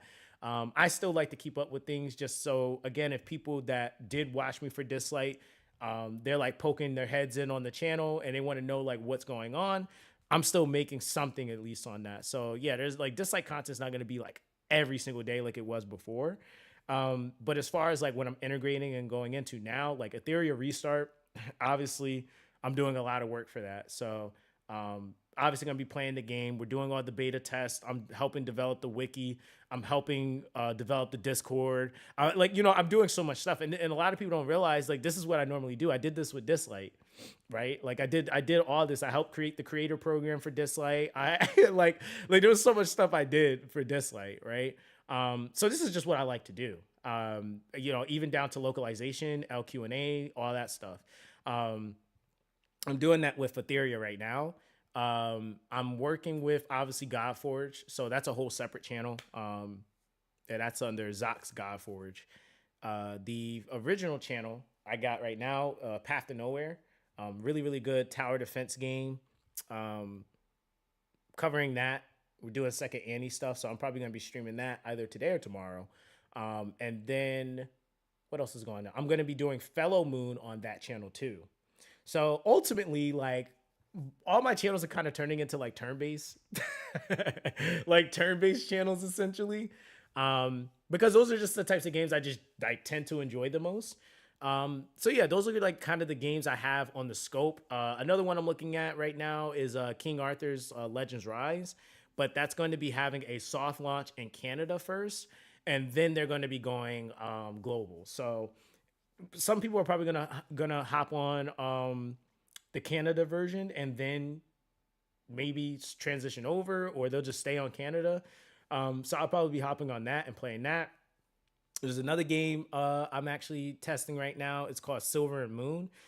It's kind of like the best way I can describe it. It's like it's kind of like an auto battler, but it's like Castlevania. Like it's really sick. Like it's a whole bunch of vampires. Everything is animated. Like, and I'm talking about like anime, like Epic 7 animated. Like not even just like in the gameplay, but the actual story context has animation. Like you feel like you go from the game to an anime like TV show back into the game, and that's just the game. Like you get that a lot, and it's really fun. Like the game is so sick. The character designs are tough.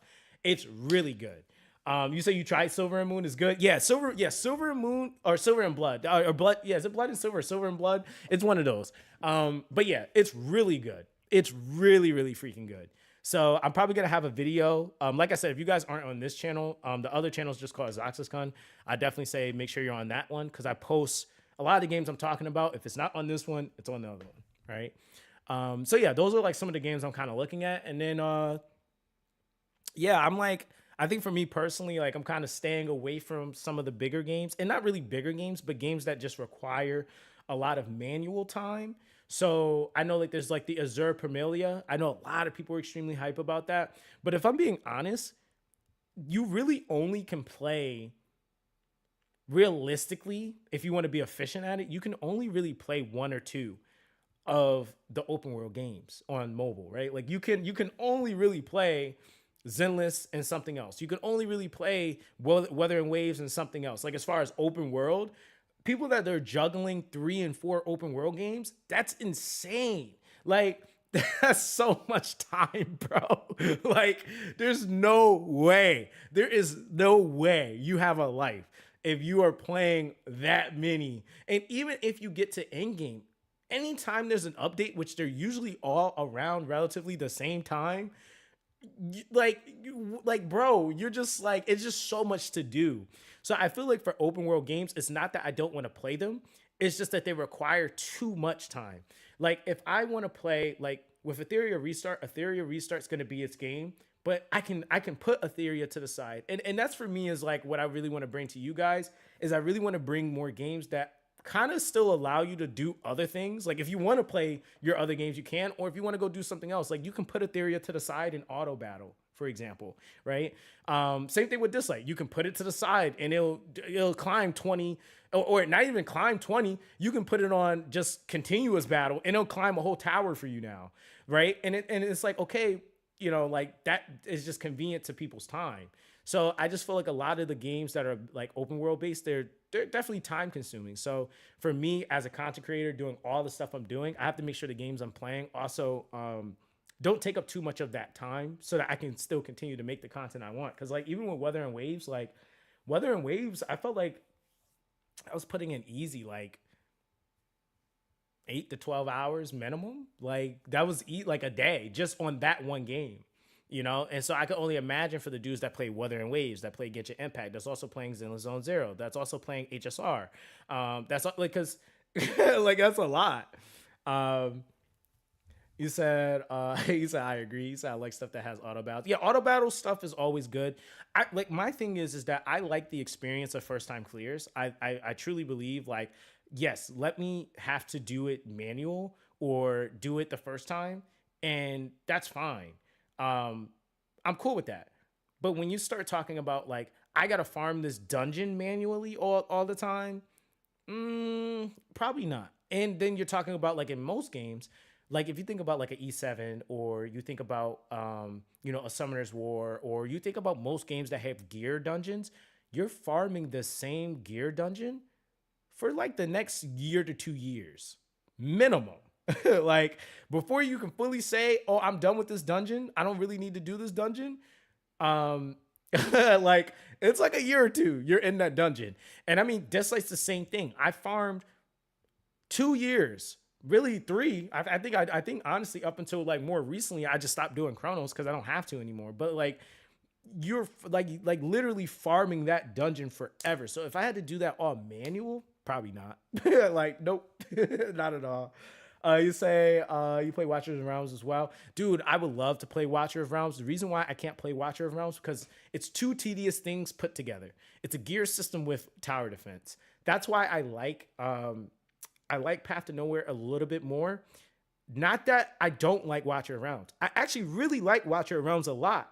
The problem is that Watcher of Realms, for me personally, I have to like super hyper focus on the gear sets, knowing what gear sets I have on the character, and then on top of that, then the strategy of using the characters too.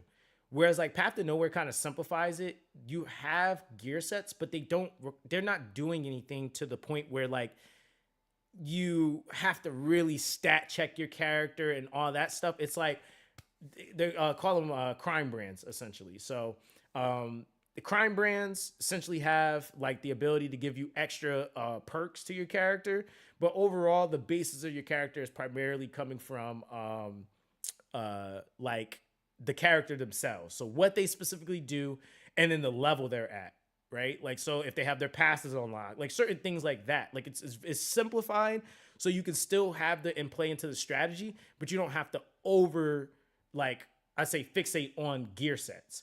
So for me, it's just a time thing. I just don't have the time to sit there and mess around with the gear sets. Cause like in that game, it's like, it's so much. Cause like you then have to change. And like up until even getting into late game, which is people even in late game still are changing gear sets from one character to another character. Nothing stays on one character. So that's why it also becomes so complicated. Cause it's like you're doing, you know, using that one gear set. Okay, I got to move that to another character. Like it's just like that for a while. And even on my account, like I have a Forerunner account, I'm like level 70 something. So I played the game. so like I like it a lot, but it's just trying to manage it is like it's kind of tedious. Oh, the game I was talking about is called King Arthur's Legends Rise. It's King Arthur's Legends Rise. That game is going to be launching soon. Hold on. Let me check the date for that. Yo, what's up, Reverse World? So I didn't know you were interested. In Fellow Moon. Yeah. I've been like, this is a game I have my eyes on for a while now, but I was never able to actually get into the betas, and I was always doing something else. So this is like the first time that I actually have had the chance to like not really have too much going on. I seen it. I was like, oh shoot. The beta for the 24th is coming up, and it's the same day that the CBT happens for Etheria Restart. So I was like, well, I'm gonna have my work cut out for me. So yeah, we're gonna be doing the beta for Etheria Restart when that goes live, and then we'll also be playing Fellow Moon. So Etheria is gonna be on this channel, and then Fellow Moon's gonna be on my other channel. So yeah, I'm kind of stoked though. You said I'd like to try Path to Nowhere, but haven't. Yeah, Path to Nowhere is pretty fun. I would say like if you do want to try, best time would be on the 22nd. The anniversary is happening. So, usually with anniversaries, you get boosted rewards. 2 of the strongest units in the entire game are coming that specific banner rotation. So that's kind of your targets. Like it's like not like this like thing you got to like prep for or figure out. Like, nope, they're right there.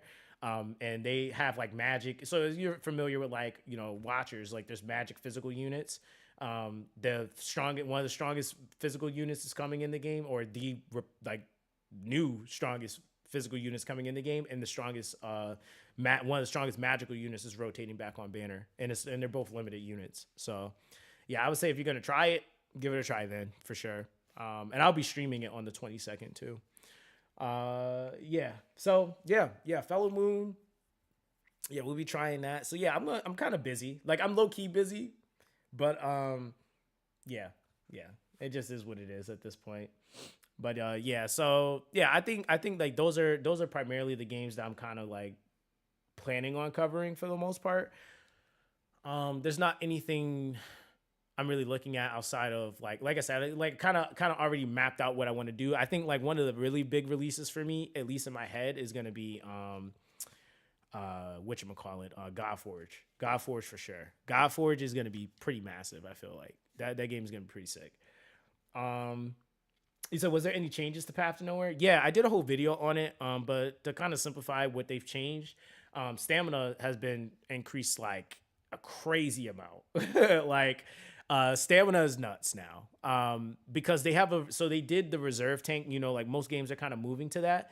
But your reserve tank in PTN can hold 2,400 energy. So when I went back on the game, I had like 3,000 energy on my like in my standard reserve that you use, and then in my tank I had 2,400 energy. They changed the base to be able to convert your like now you can convert like the currency that you get from base to either turning it into more stamina or turning it into hypercubes, which is the premium currency of the game. Or you can turn it into mania, which you use to level up your character. So like the conversions now are much like they're more diverse. They added a whole bunch of stuff. They have like a simulated universe mode in there now. So that's actually what I'm gonna probably be streaming probably today. They have like a simulated universe mode, which is really cool. They simplified like the Oblivion modes. The Broken Frontline got simplified. So if you have to clear it the first time for the month. But then for the remainder or for that season, and then for the remainder of the season, you can just like it just auto completes it for you. They changed a lot of the Broken Frontline stuff to participation versus like having to hit certain scores. So when you get into the highest tier of Broken Frontline, which was the Dark Zone, it's now participation based, or you hit the points. Before it was you had to hit the points, which if you had to hit the points, you had to have basically an in-game account with everything max built, basically. So now they're allowing people to be able to get into being in the highest mode and then still being able to get their weekly and to monthly resource for them to be able to to basically accumulate resources for the gacha. Story obviously is increased, so there's more chapters in the story mode. They made it to where you can go back and play previous events in the game. So I think every week you get 2 of these like it's like whatever vows, and they allow you to unlock a story you might have missed, basically. So you just kind of want to use them, and then it resets them, and then you can use it on the next one.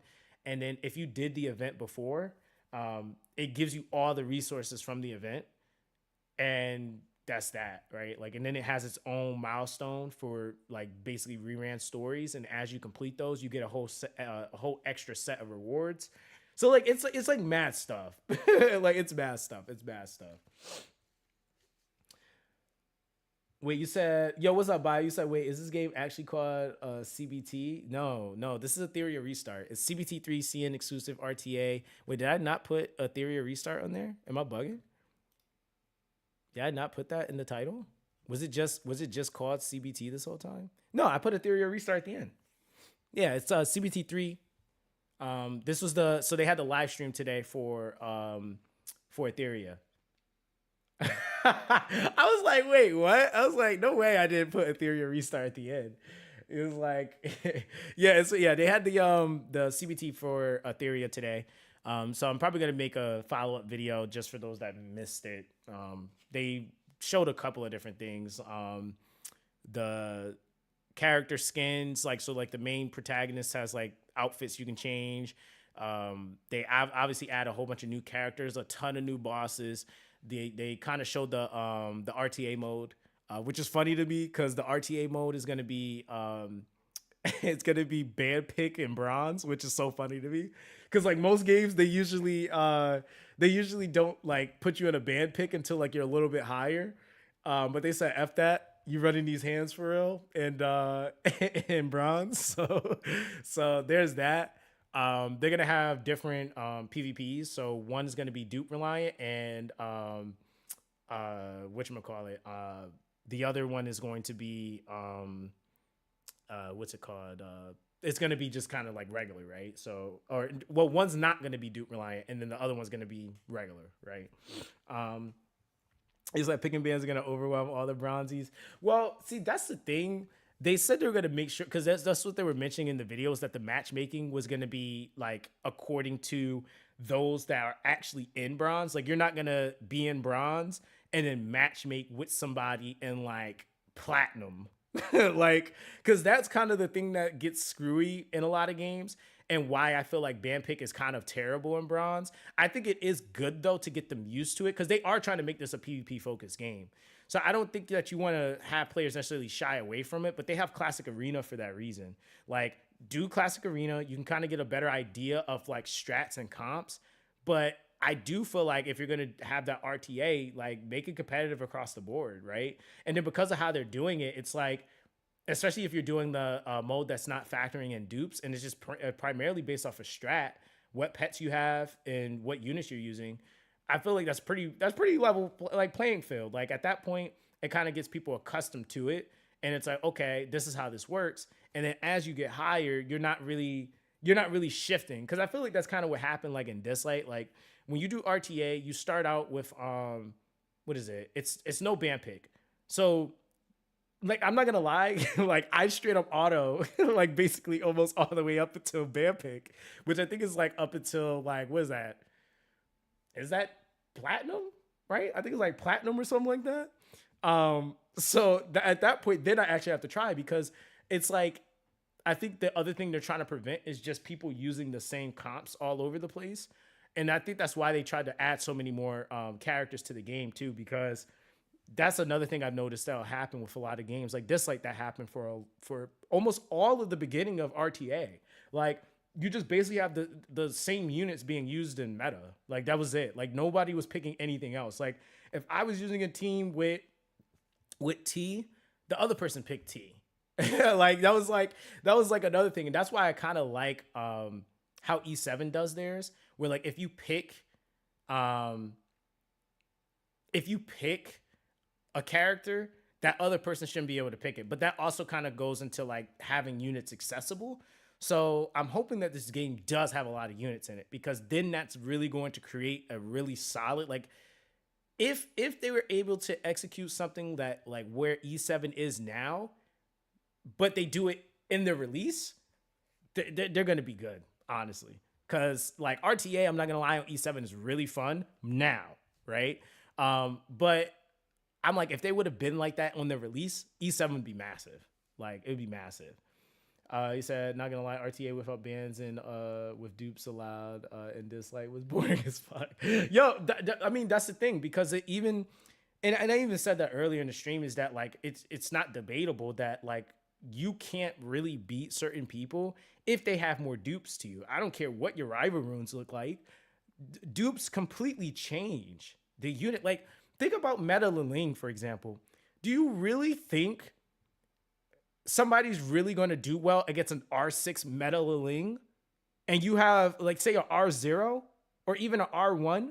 His R2 is insane. His R2 basically gives him more base stats per dupe he has. Like, that's just insane. Like, and then when you get to the last one, it's just like, bro, he's a god. Like, you know, like, so it's when you kind of think about that, and I'm saying that from even my own account, like, almost all my legendaries, I'll say about 60% of my legendaries on my account are R6, right? So I, by default, fall into like the top 10% of the player base by default. Like, most of the time when I'm doing RTA, my units are so built, I can play off meta and still beat people. Just because my units are so duped out. Like, and so then when you add Divinate, and then you add rival runes with relic boost on them, because that's another thing. And then if you're able to farm mythic, like mythic boost stones are insane boost to your characters comparatively to what you're able to get even from the legendaries. So yeah, it's yeah, like when you kind of factor those things in, it definitely becomes a board fest at that point. It's like, for me, like, that's just kind of what happens. He said last RTA season was fun though, surprisingly, but having RTA like once a year is not enough. Yeah, and that's kind of the problem. Like, so I just made a video about that recently. I feel like Dislike is in a much better position as far as RTA goes. But again, it goes into the statement I made earlier. It's when games, they make certain changes, but it's so late into the lifespan, and they also are in a certain predicament or position. Then it's like, okay, who actually cares about this though?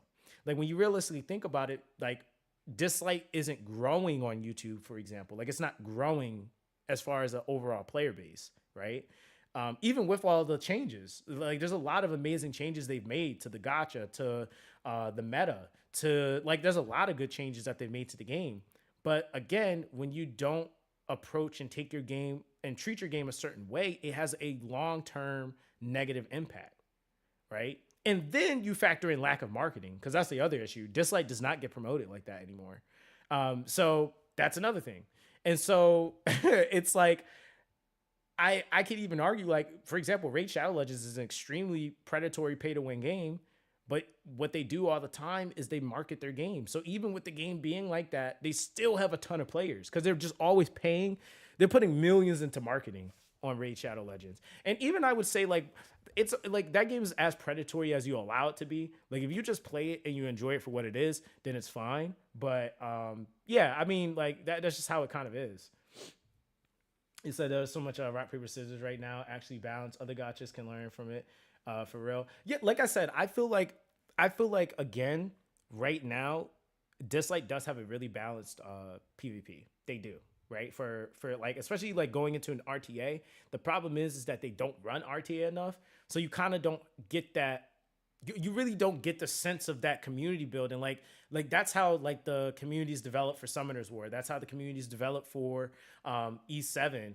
That's how you got a lot of content around that. Like, right now, if you look up Epic 7, if you got on E7 and say you never streamed E7 before, if you got on E7 and you started streaming just RTA, I promise you will blow up on Epic 7. Like, swear you would. Like, even when I first started, like, making content on E7, not even for real making guides or anything like that, just streaming it. I got on E7 and was just streaming RTA. I had streams with 200-300 people in them. And I'm like, where the heck did all these people come from? But that's because they have RTA embedded in the community.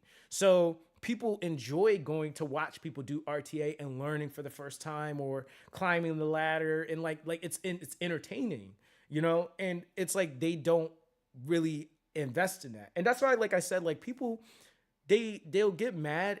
You know, they look at all the creators like me, Daddy Free to Play, Sturby, a lot of us that used to play Dislight and then either left and or focused on other things. What Dislight told us originally that they were trying to do with the game is not where the game is, right? Like they told us they were trying to push PvP. They were trying to make it more oriented to being super community, like, you know, invested, and really wanted the community to be a part of a lot of stuff. So like it just kind of didn't end up being the case, unfortunately, you know? And so, yeah, that's that. So like people were like, oh, the game doesn't have to be what you want it to be. I'm like, well, no, it's not that. It's not what they told us it was going to be. Like, it's not even what we're asking, what we want it to be. It's what they told us it was going to be, you know? You said people actually build communities just surrounding RTA because it's such a visceral man-on-man PvP. So like compared to fighting classic arena puppet teams, yeah. I mean, and most people usually get bored with like classic arena style, like auto, like my team autoing this. Like, there's not really like, again, it's easy to do, and honestly, I would even consider a lot of classic arena as that's, to me, kind of falls under PvE in a way, because like it's like, yeah, it's player versus player, but is it really though? Because like you're really honestly just fighting AI, which is literally what you're doing in tower and like in story stages, and like it's just now it's 4v4, right? And most of the stages are 4v4 in a lot of games anyway. So it's like, I don't know, like I guess it's just the placement of it. You said pseudo PvP, yeah, I guess so. Yeah, I can agree with that. Yeah, it's just like, it's like that, I guess. And so a lot of people like that idea of being competitive. The idea that you could be a free to play and be able to go toe to toe with like the top player in the server or something like that. Like those are things that people actually like to do. And at one point or another, that's actually how I started YouTube content. The first game I covered, I was a free to play that would go up against, I was in like, it was a game I was playing called Darkness Rises. I was in the top 50 players on the game, and I was free to play. I hadn't put $1 into the game. So that was like actually my niche on YouTube for a really long time, like being competitive against the top players as a free to play. The funny thing is that I never turned the game off. Like the game was always playing. I always had it looping, doing something, but I was able to be competitive against those guys, but it just required more time. Those guys, like, you know, could start buying packs and stuff like that, but I just put in more time. And so that was like a really cool accomplishment. But for me, I'm not one of those dudes that's like, I'm free to play, look at me. Like, it wasn't like that. It was just to kind of show people like, hey man, like you can do this too. And then the packs in the game they started adding so much more to the packs that they ended up kind of killing off my content. Like there was no way I could realistically keep up because the packs just got better and better. And then the packs also got more expensive. So the wells went from like maybe having a little bit of like, you know, a gap in between us to like now they're all the way up here.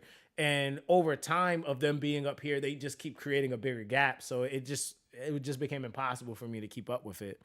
So yeah, that's why I was like, you know, with like Etheria, for me, the big thing I was looking at was like, they were like, yeah, we don't want dupes to be a factor in PvP. Like we want people to, in all facets, to be able to be competitive, you know? So that's the thing.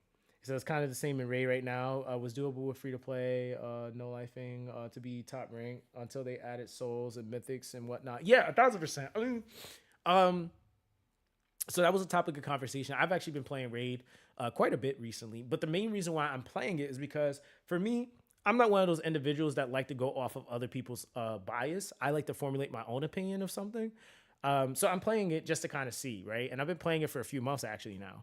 I did the Odin chase. I got him. I got his 5-star soul. And I was just kind of like this is my first time actually for real playing Raid, because people have always said like Raid's trash, Raid's this, Raid's that. And I remember playing it on the release and I just kind of stopped playing. There was really no real reason why I stopped. And I was like, holy shit.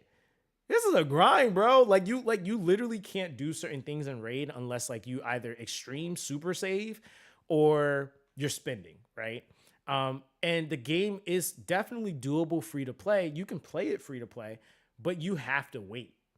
Like you really do have to wait. And so, like, for example, I was talking to some of the guys that I'm in a clan with. Some of them also content create, but we were talking about how the game basically is set up to where like you get those login champs. And the reason why the login champs are so much stronger than what you might already have on your account is because, like what you said, they give you the soul, right? From logging in and playing X amount of days.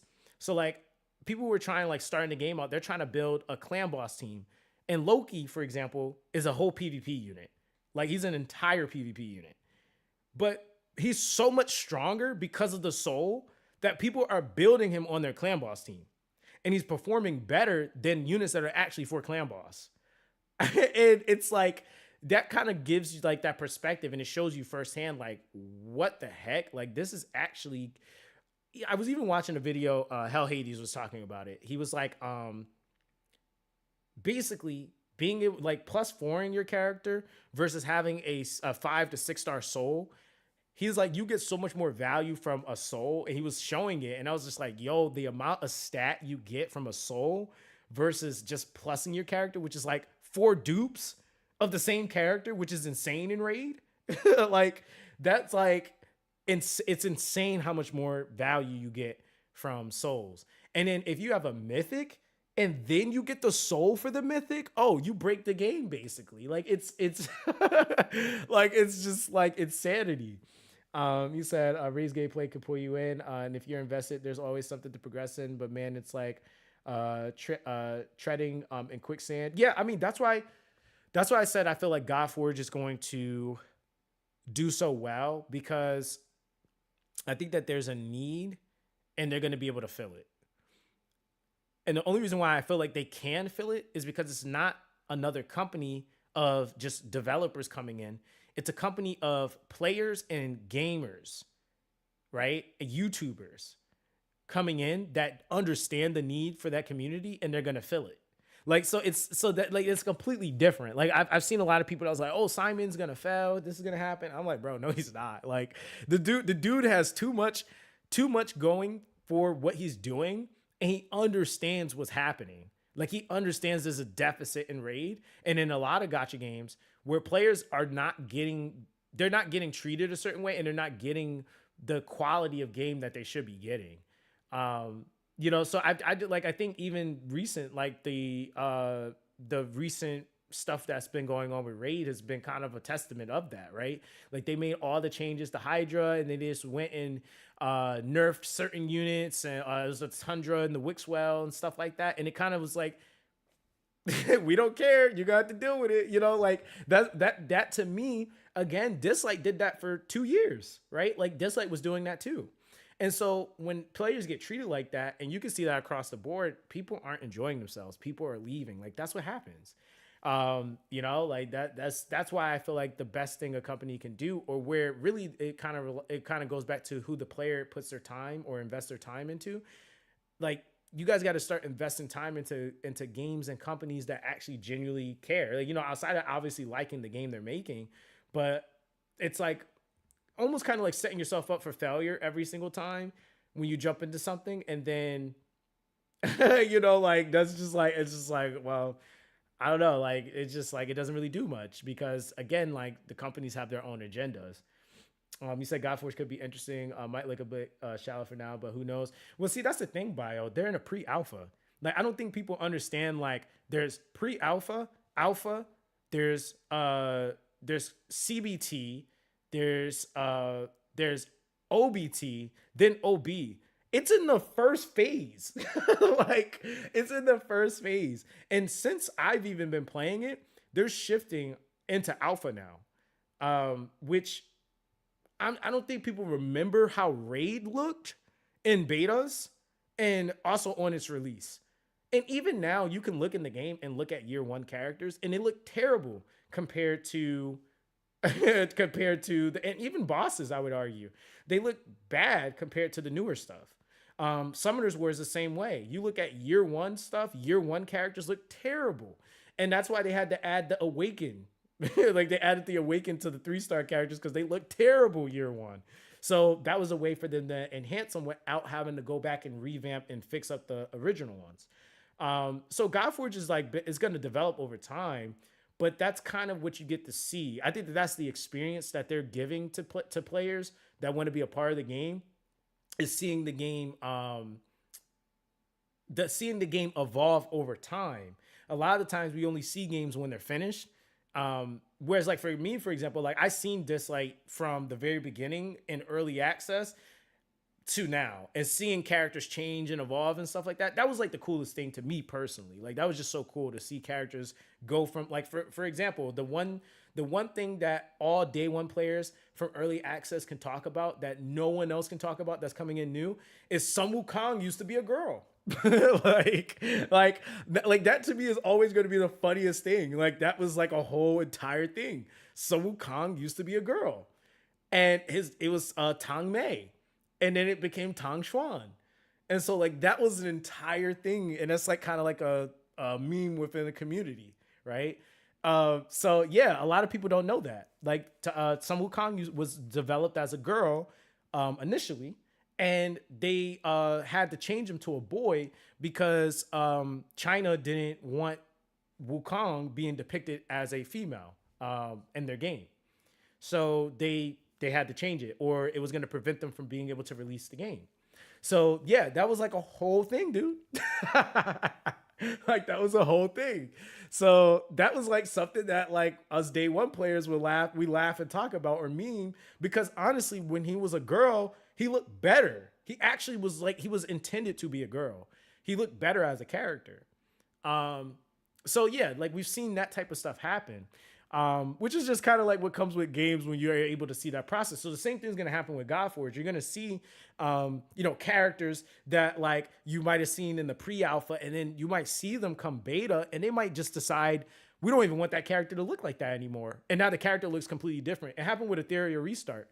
A lot of the starting units, there's one in particular that we're going to get. He's an SR unit, and he has like a electric dragon. In the first CBT, he had a completely different hairstyle, looked like a completely different unit. I think it was blonde, actually, a short haircut, blonde. CBT 2, they turned him to a character with dark hair with a ponytail. Like he just completely changed the unit. Like I was just like, oh, okay. So but it was cool though, because it was like, oh, okay, like they're actually like, trying to make their characters fit their universe and stuff like that. So they're changing them. So it's just like really cool to see that stuff. So do you know if they're open for unique buffs / debuffs? I hate the limit that the game like Rays put on themselves by locking themselves into basic insight, attack, drop defense, etc. Yeah, so if you join, so that's like one of the big things about the game. They're trying to make it community based. So joining the official Discord is like probably the best place to go. Simon reads, him and the team, they read every single comment. And I know this for a fact because he brings it up quite often. They read every single comment that players put in their feedback section. And the thing is that a lot of those comments have already started being like a lot of ones that were really good and got upvoted, or even that they felt personally would fit their game. They've put either in the game or they're in development to be added into the game in future content. So that's why I was like, for me, I was like, dude, this is a consumer's dream. Like that is a consumer's dream. It's absolutely a consumer's dream. So yeah, in the Discord, yeah, they have basically an entire channel where they essentially let people just give feedback and they just kind of take it, like they take it in, and if it's good, they're like, you know what, we could add this, right? I've already recommended that a few times, just don't know what they're up to. But Dislight's approach to go bust, etc. keeps things so fresh. Yeah, honestly, yeah, there's like, and that's why I did the podcast with them the other day, because they which I didn't realize they knew who I was, but they all knew me from Dislight, which was kind of funny. They were like, oh, he's the guy that created on Dislight. So that ended up becoming a good thing. And that's why they ended up having me on the podcast, because it's like a whole expertise. I played the game for 3 years. I helped develop a lot of the stuff in the background from, like I said, the content creator program. I was working with the developers of Dislight for quite some time. You know, just even kind of talking about like the mistakes I felt like Dislight made in that podcast and what they could have done better, how much better they're doing now. And a lot of things that like I feel like they could just prevent, right? Like that would help keep their game alive, to be honest. You said Godforge just has to be careful. Some people are saying it looks a lot like Raid. I mean, the thing is that it doesn't matter what it looks like. It doesn't play better, right? Because I mean, that's what happened with Weather and Waves, right? My thing is that there's a lot of things that look the same, right? Or look similar to each other or have similar themes. But if the game plays better or plays in or there's some aspect of it that makes it unique, then hey, it is what it is, right?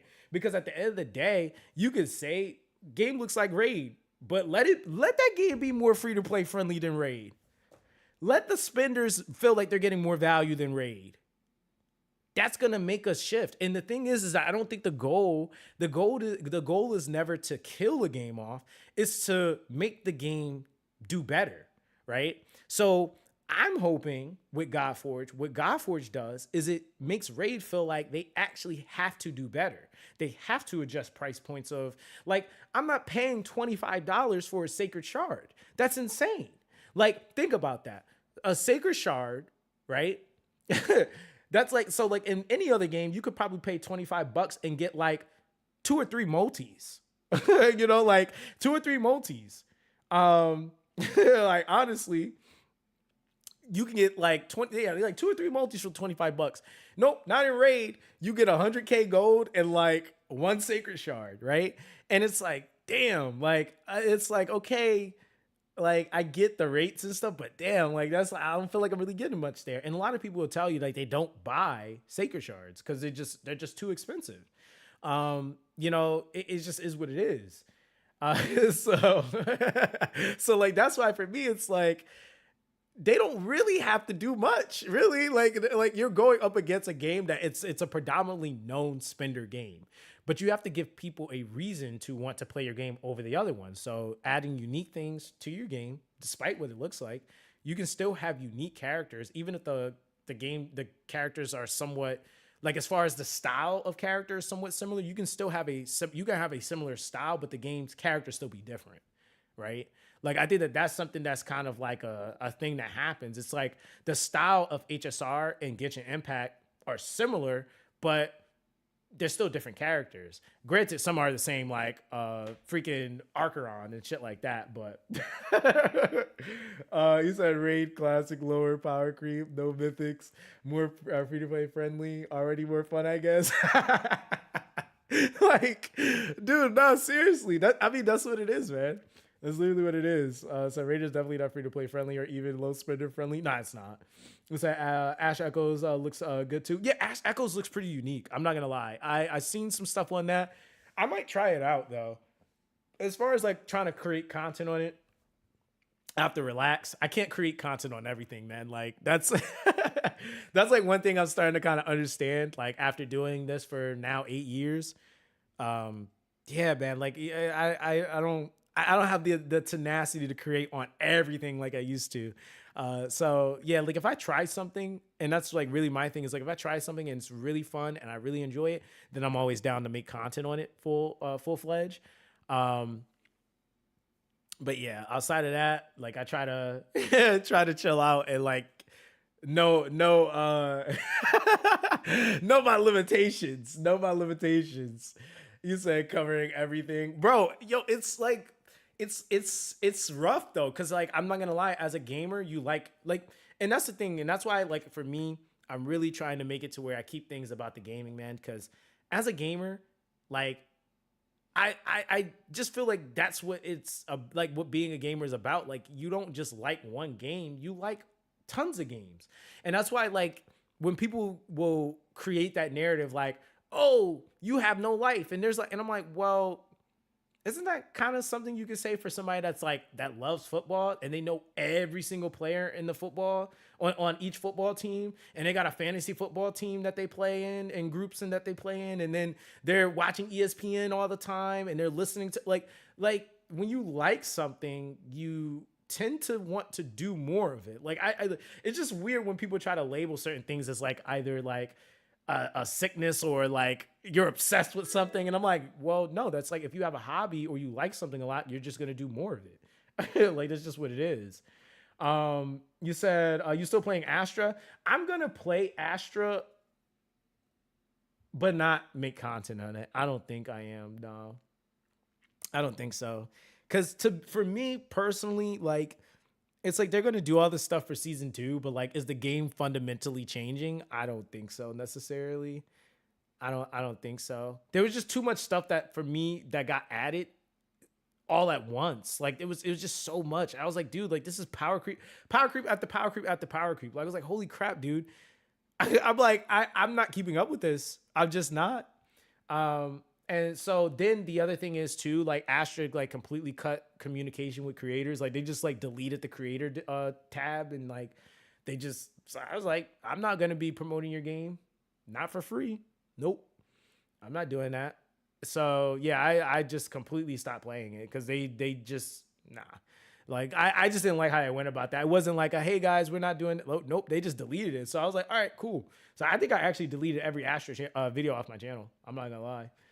Like honestly, he said next month Jujutsu Kaisen Phantom Parade global release. You should try it too. Did I try it? JP, was that CN or JP? I don't remember.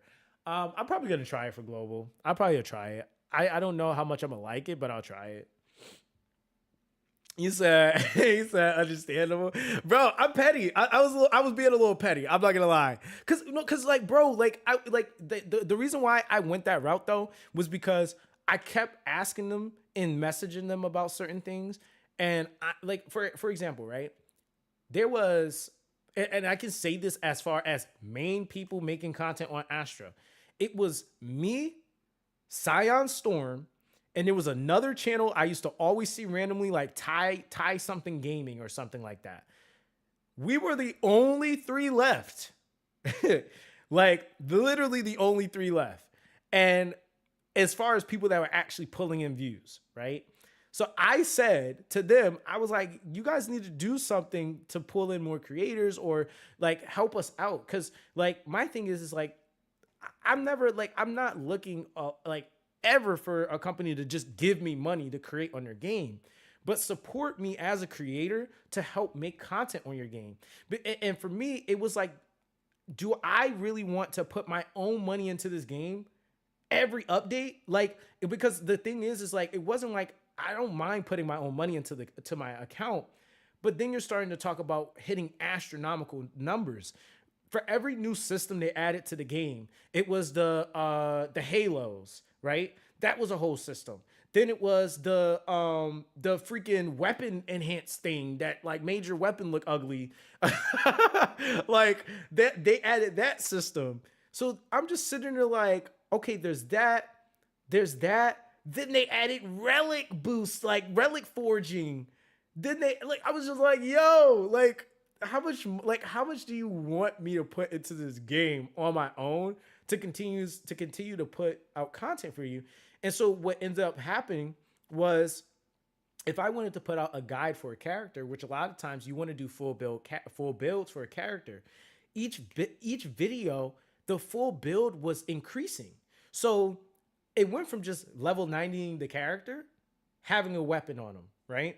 To I got to level 90 the character. I got to have a max Halo. Oh, the LCID. I forgot about that. It was 4 systems added in the span of what? 3 months? 3 months? I was like, how? Like, bro, that's a lot. So LCID, Halos, that weapon crap, the weapon relic engraving thing. You still have scrolling your weapons. You still have gemming your weapons. You have like, I was like, bruh, I was like, I can't keep up with this, bro. Like, even with Dislike, like things were done over time, right? So like even when the relic, what is it called? What is it called? Not relic boost. It's the other set of relics that you get to use for like PvP and stuff like that. They didn't do that year 1. They did that like year 3 technically, right? It was year 2 for global, but year 3 for everybody else. So it was like that wasn't like something that happened. Like they did all those things that should have happened over the span of the next couple of years in a couple of months. And I was like, dude. So yeah, I was just like, I don't mind power creep, but when you do it all like all at that time, and then the problem is that all of those systems added were necessary because the content was added to scale, right? So like the content scaled so much, it was like if you don't have these systems up to par, then you can't do the other content that they just released. So it was just like, dang, like it was like, and that was even for in-game players. Like unless like you were a massive whale and you were just buying all that stuff right away, it was really hard for you to keep up with that stuff. We said mythical boost stones are new too from this year, kind of fine after 4 years. Yeah, I mean, honestly, yeah, mythical boost stones, even now, like, they're monetizing them a little bit. I mean, you can still get them realistically. Like, I can clear everything EX++ in Desolate Lands, for example. And so I get them every so often. Like, and then, of course, they still have it to where, like, people can buy mythical boost stones in packs. Like I said, the stats that you get from mythical boost stones are nuts. They're really, really insane. So mythical boost stones are, yeah, definitely the current standard. But yeah, that's just how it is. That's just what it is, right? Like, I'm expecting that, but I also feel like that's again something that like this has been out long enough, or at least respectively a decent amount of times. You know, so that's that. You said, I mean, your PvE teams need work, low key, high key, brother, man. Not really. I literally beat everything. So, Bio, this is the thing. I beat everything in the game.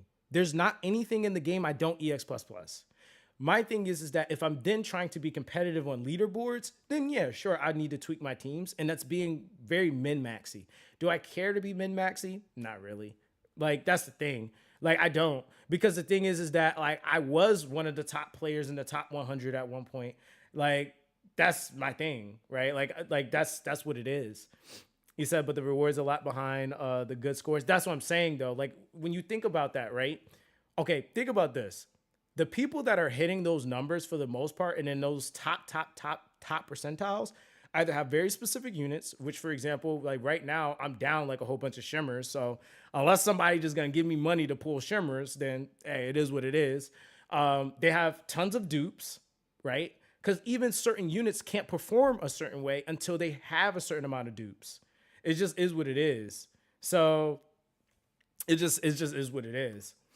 He said Milka challenges give us like a shimmer record per day. It's kind of neat. Yeah, no, it's much better. That's why I said like it's much better. But I think, like I said, for where I'm at personally, like I'm not stressing or trying to be meta efficient, if that makes sense. Like I used to be like, so I remember used to well back in the day for this. Like, yeah, that's what I'm saying. I did it. Like I know, like, for example, like dudes, like a lot of those dudes that like Udamaru and a lot of the OGs who got on my videos more recently was like, oh, you can't do. I'm like, bro, don't make me really start playing this game for real, because I'm the same person that made a tank hide and was clapping people in RTA, and they're like, how are you soloing people? I'm like, bro, all I did was put defensive gear on him. Like, I just built into his weakness, which was essentially he has a lack of defense. That was that. So I'm like, I completely was like, I like building opposite of meta. Same thing when the whole T meta was happening with Tolan. I went into RTA with a Donar lead, Donar and Elliot, and climbed all the way up into the top percentile with Donar and Elliot as my leads. Like, I'm like, bro, like, I'm just like, dog, like, a lot of it is like, if you know how to strategize your teams and you play against people's comps versus what everybody's doing, like, that's why I feel like then it was harder. Now it's much easier because they actually have counter picks. The problem before was there really wasn't many counter picks. Like, There really wasn't counter picks. Now you can actually, I feel like, and this is why I like E7 is because you can be a counter pick player in E7. I feel like now you can be a counter pick player in Dislike. Like there's enough counter picks where you can literally just be like, this is the overall meta or this is the average meta. I can play. I just want to counter pick against it and be that guy. You could be that guy now. Before you couldn't. It was like if you didn't have T, you couldn't play against it. If you didn't have Tolan, you couldn't play against it. If you didn't have Anna, you couldn't play against it. And so like the meta has developed a lot now where you have different combinations and units that can counteract another unit, and it's just more developed now. You said that's the reason I don't focus on the leaderboard. I don't want to spend that much in time or money. As long as I can clean things kind of quick, I'm good enough. Yeah. So just got to point out that PvE has developed a lot in Dislike. There's so much effort you can put into it in so many ways to push high scores or low turns. But like I said, Bio, it doesn't change the fact it's still relying upon development and investment in units, right? Like and this is where I feel like the out of touch thing kind of comes into play, because I understand as a person, like I had somebody that got like on one of my videos, they were like, when I came back, they were like, yo, did you just like all of a sudden? Like, I'm like, no, like this is my account, like over X amount of years. And honestly, for about a year and a half, I did not spend on Dislike, right? So that was just me just strictly playing the game. Like I did not spend on Dislike at all. So I have, like I said, almost half of, if not, I'll say probably like 70 to 80% of my legendaries are R6. So I understand that like my units are going to perform so much higher. Then you start talking about the Divinate. Then you start talking about the fact that I got literally quad relics. I'm not using triple row relics or sorry, I'm not using superior relics. I'm using flawless relics. I don't even keep like when I farm, I don't even keep anything that's not flawless. Like I just don't. And so like, even when I'm looking at like, okay, the type of gear I can farm, how I farm it, like, yeah, they do give players access to certain things and you can expedite and get into things much quicker. But when you start talking about like RNG roles and like stuff like that, the quality is still a thing, right? Like you can have more quantity, but the quality is like, and that was something that we already had kind of like established, is that like the quality of relics in the game had diminished because of the fact that when we had less quantity, it was a higher quality. So like people that had started in the beginning had way insane, super crazy speed rolls and like all that other stuff. And then over time, they were like, okay, we'll give you more, but the quality of the rolls is going to diminish. And so that just takes time in its own too. Like even if you do have access to those flawless pieces, it has to roll the way that you want it to roll. But again, like I said, I'm not knocking them because they give you more access to the reset stones, which are really nice. You have like more access to craft mats. Like, you know, like there's a lot of access that you have now that we didn't have before. So it makes it a little bit easier, but it's still a thing. He said the point of spending, you should get to a point where you can do bare minimum of spending because you have max. You can save for OP stuff. Yeah, I mean, honestly, like I'm like right now, I think as far as like regular units, I'm only missing 2. I'm missing Osana and Alif right now. Those are the 2 I'm missing on my account. But outside of that, I have basically picked up every other character that isn't Shimmer. And then when you even think about it, like when you look at like certain leaderboards, like a lot of leaderboards for the most part, as far as consistently ran teams, like even like for Desolate Lands for hard, like if you're trying to do those, was it Shade Mother? You need like a Tever for that. Like it's definitely like he's a hard stuck in stone, like set in stone character for that. And I don't have him. So I've like been able to get to EX++, but it's not a consistent EX++.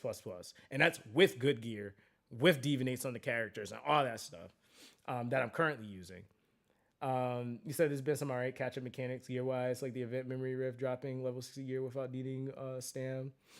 You said Shadow has quite a lot of options, not gonna lie, and Tever fell off for sure. You said scuff runs with Chalmers. So sucks, but I pulled Tever last week. Damn. Yo, Yeah, Tever honestly used to be like meta and everything, but yeah, now not so much anymore. It's like I'm very. It's like, wait, I got A1, but I don't play hardly. Yeah, like I mean, there's certain characters I have, dude. Like I have almost a whatchamacallit, um, I think I almost got 6 dupes into my Jiangju Ali, for example. Honestly, he said Wu Yu and Moro are best for Glow right now. But see, that's the point I'm making though, Bio, is that I don't have either one of those, right? And then like again, it's kind of the same situation. You could say like, oh, well, you could have gotten like you can get Moru from championships, right? And then Wu Yu is also like a unit you could just rate up, right? So you eventually pull them if you focus them. But yeah, it's like at some point that's probably going to change too, because it used to be like I said, Tever Anna, and it's like when you even kind of think about it realistically, by the time you get the shimmer you want, because it's 100 pulls, so 100 days is about let's say you got a shimmer record every single day, right? So it's about 3 months, right? A little over 3 months. By time 3 months hit, there's going to be some sort of meta shift amongst shimmers. And more than likely, what you're aiming for is probably like, oh, Moro is the he's the samurai dude. Yeah, okay, so yeah, he's the samurai dude. He's the samurai dude, right? I'm mixing the cat girl. But yeah, so like he's in the same predicament as Gabby, and I'm trying to think who else was like Gabby. No, it was just Gabby. So he's in the same predicament as Gabby, because you could argue he's free to play, but he's only free to play to those that were able to do the fusion, right? That was the argument with Gabby for a really long time, because technically Gabby was free to play. You actually were able to fuse her at one point. And then they changed it to where they put her back in just gotcha. So if you came into the game later after that, then you had no choice but to get her from the gotcha. So it was like, that's why I said like, it just kind of all depends. Cause like, depending on when you're coming in, like, yeah, that character could have been free to play to you, but to somebody else, it might not be. You said Moro Fusion was cooked. You needed Yamato and Yuhime with full of Billimons, a ton of max epics and rares, but it was still a thing that you could get though, right? So like when you kind of think about it, that was still probably catered to in-game players for the most part, because a lot of us were pissed off we had Yamato, and Yuhime wasn't that good until some of the more recent changes to her. She's broken now.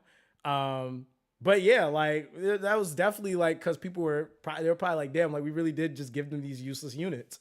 And so to make them more useless, and then they made the combination, like she has a speed lead that literally buffs she gets an additional buffing if she's with Yamato and Moro, right?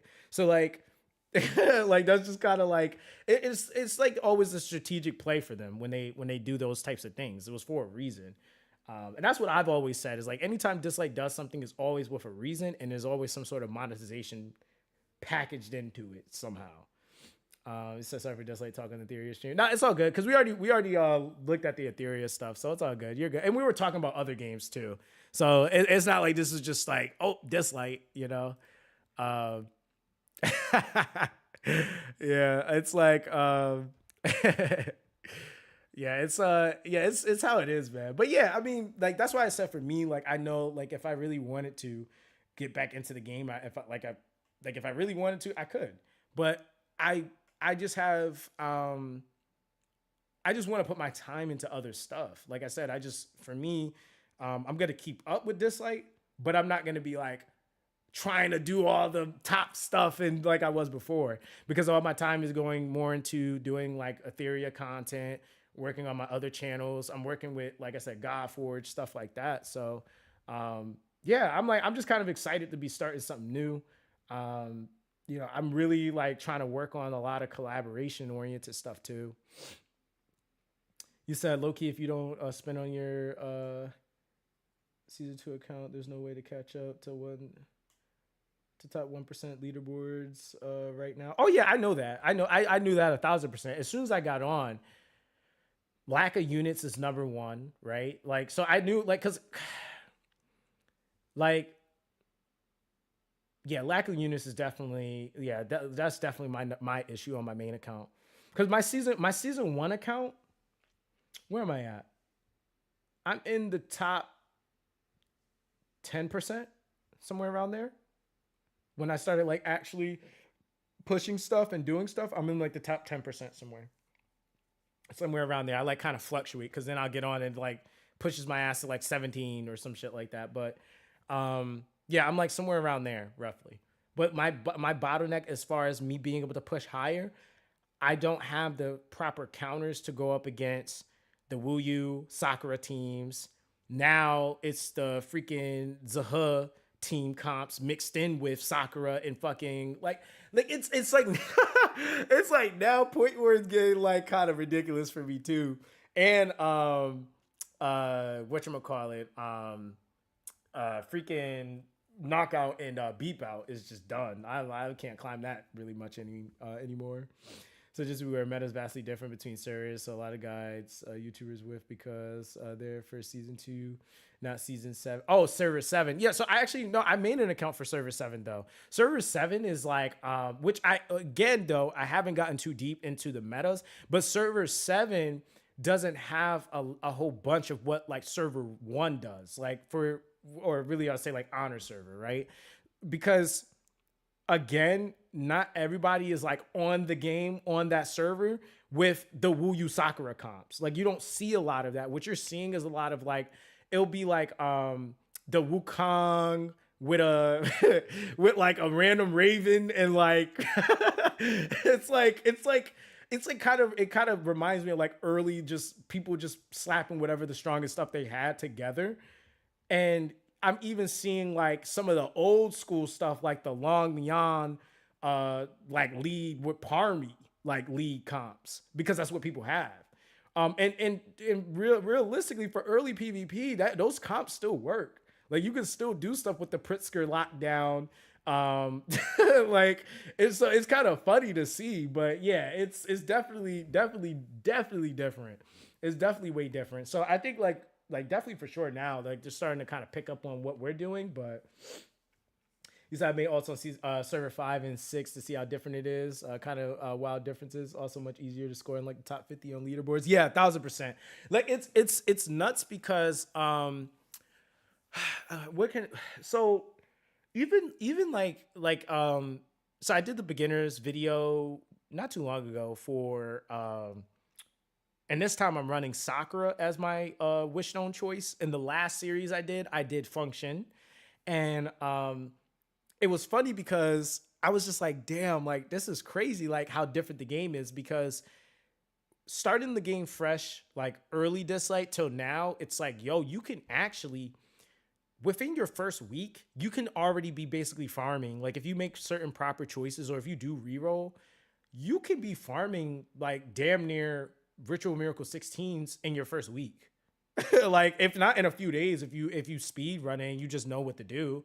Like it took me only longer to get to that like to really push because I was just taking my time with the account because I was trying to factor in like what the average amount of time a person might actually put into the game. So I was doing the series based off of that, right? But if I really sweated it, like yeah, the Gen 2 units are nuts. Like Function, like the fact that Function can literally do every single Ritual Miracle dungeon up to 16 is nuts.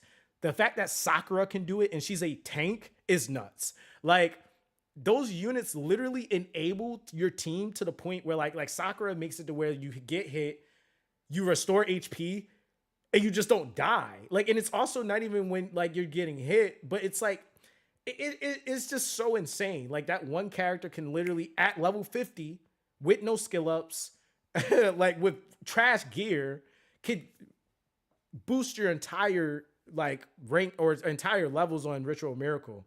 And so it's like you have her, you got the unit that can do everything like Function. Chu Yao is absolutely insane. You know, so it's like, dude, like you have like these different combinations now that people can pick up. And it's like, yo, if you didn't get like a whole team of them, oh yeah, you're already starting to be competitive. Now you can actually now hop on a brand new server.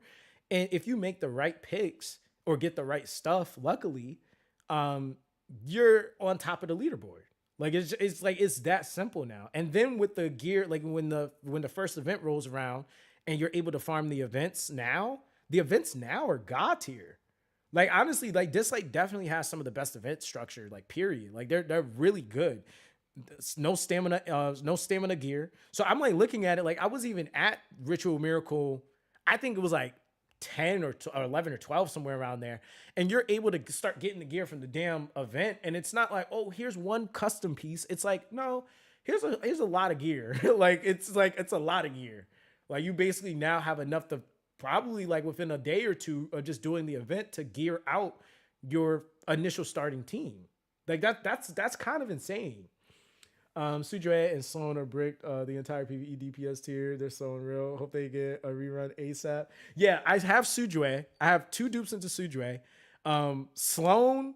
Oh, that's also who I'm missing. It's Alif, Sloan, and Osana. That's who I'm missing. It's 3 characters.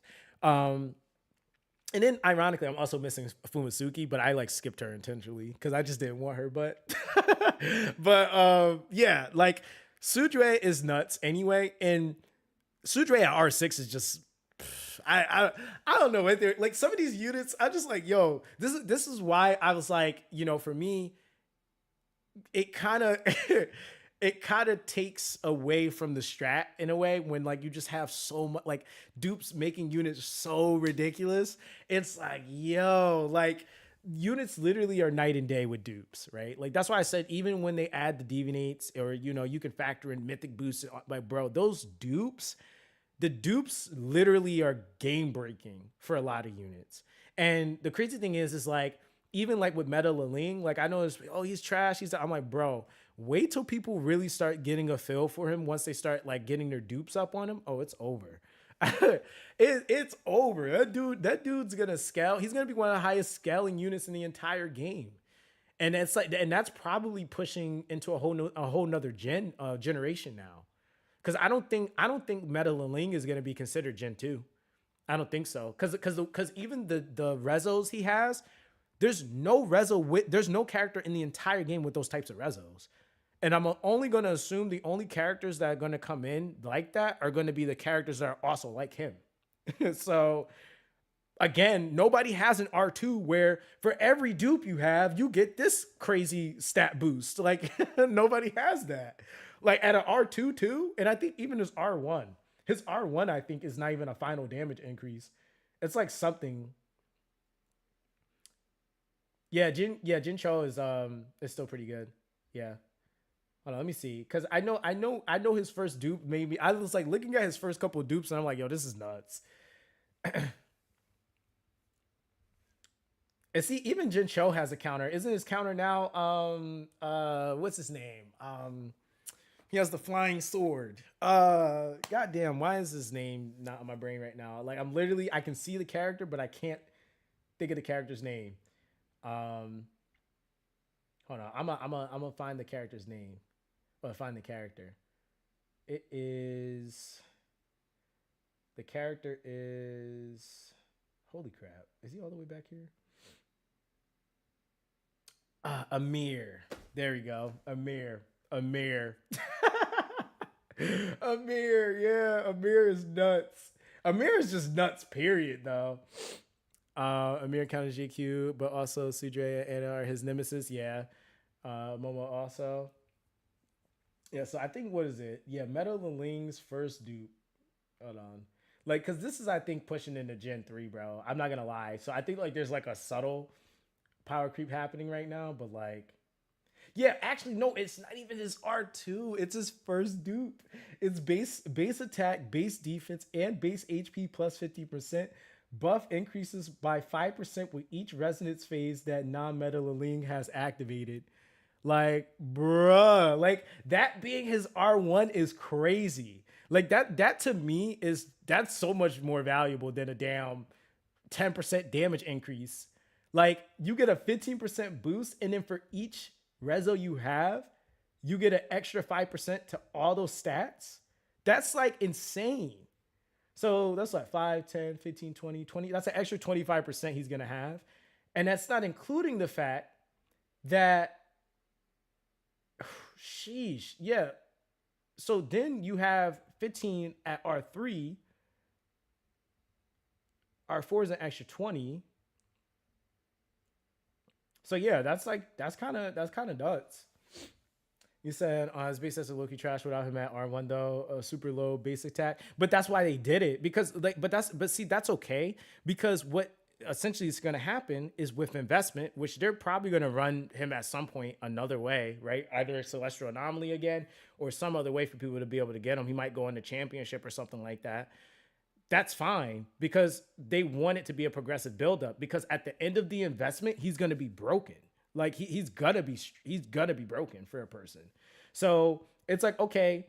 And I mean, I think that's kind of fair, right? Like, cause it's kind of, some units start out like that, but then with investment, they become super broken.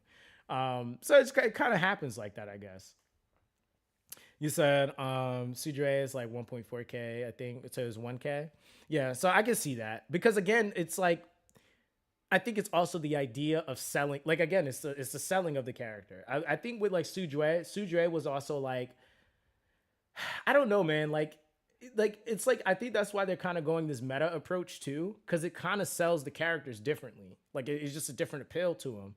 So it's like versus like when Sudre or Yamato were implemented in the game, they were kind of just implemented as like regular characters, but they were a part of the Celestial Anomaly.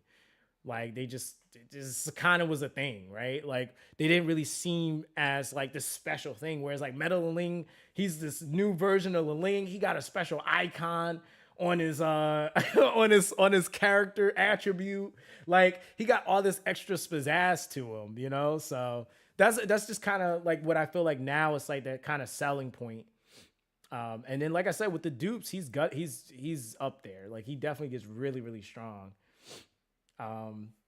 You said, I got a stupid question. If you had OG Metaling that carries over, or is the dupes of Metaling different? No, it's a completely different unit. So Metaling is essentially, and it's a whole nother character. He has different animations, looks different. I mean, looks similar, but different, right? Skill ups are different. Skills do different things. So yeah, he's definitely like a completely different unit. They did it this way because they were originally trying to do like it was like an evil or dark type version of characters. I think the first one was going to be Leon at the time. And when they were first introducing it, it was just going to be like almost kind of like a reskin of the character. And people were like completely against that, because it was like, we don't want a reskin of a character. And then you're going to just drop them the same character with the same animations and stuff like that. That was the thing that people were against. So when they brought it back as an idea with the characters and people seeing that, oh, these are some of the same characters in the game with different forms, they thought it was going to be that. What they didn't know was that it was going to be completely different units, same units that exist within the game, but they're basically completely different units, different animations, different skill sets, all that. So yeah. So I don't mind the meta stuff as long as it's balanced, like is right now. He's strong, but not entirely game breaker for how exclusive and unrippable he is. Yeah, that's the thing. I think Dislike is gonna try to. They're gonna test the waters with that. They're definitely gonna test the waters with that. You said, when is this game dropping?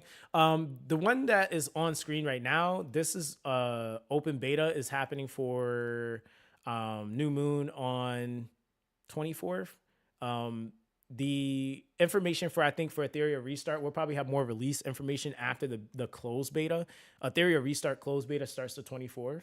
And then it ends November 4th. So I'll probably have more information on like official release then, which is like 2 weeks, somewhere around there. Meta Yanchuan info drops. So spicy. Yeah, I'll check it out. I'm gonna see what it is, because he looks cool. He definitely looks cool. And I'm going to be the first to say it, Bio. One of them is going to break the entire fucking game. Like they are, right? Like, it just is what it is. It always happens.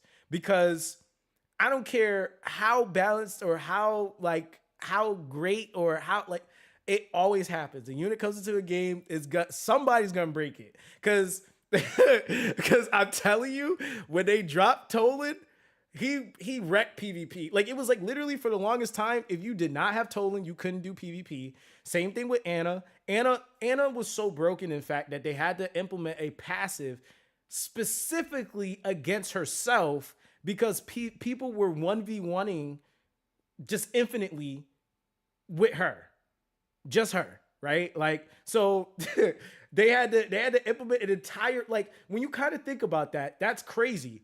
You had to implement a individual passive for a unit to be able to beat itself. That means that that unit broke the game. Like, not because of another unit, like, nope, because of itself.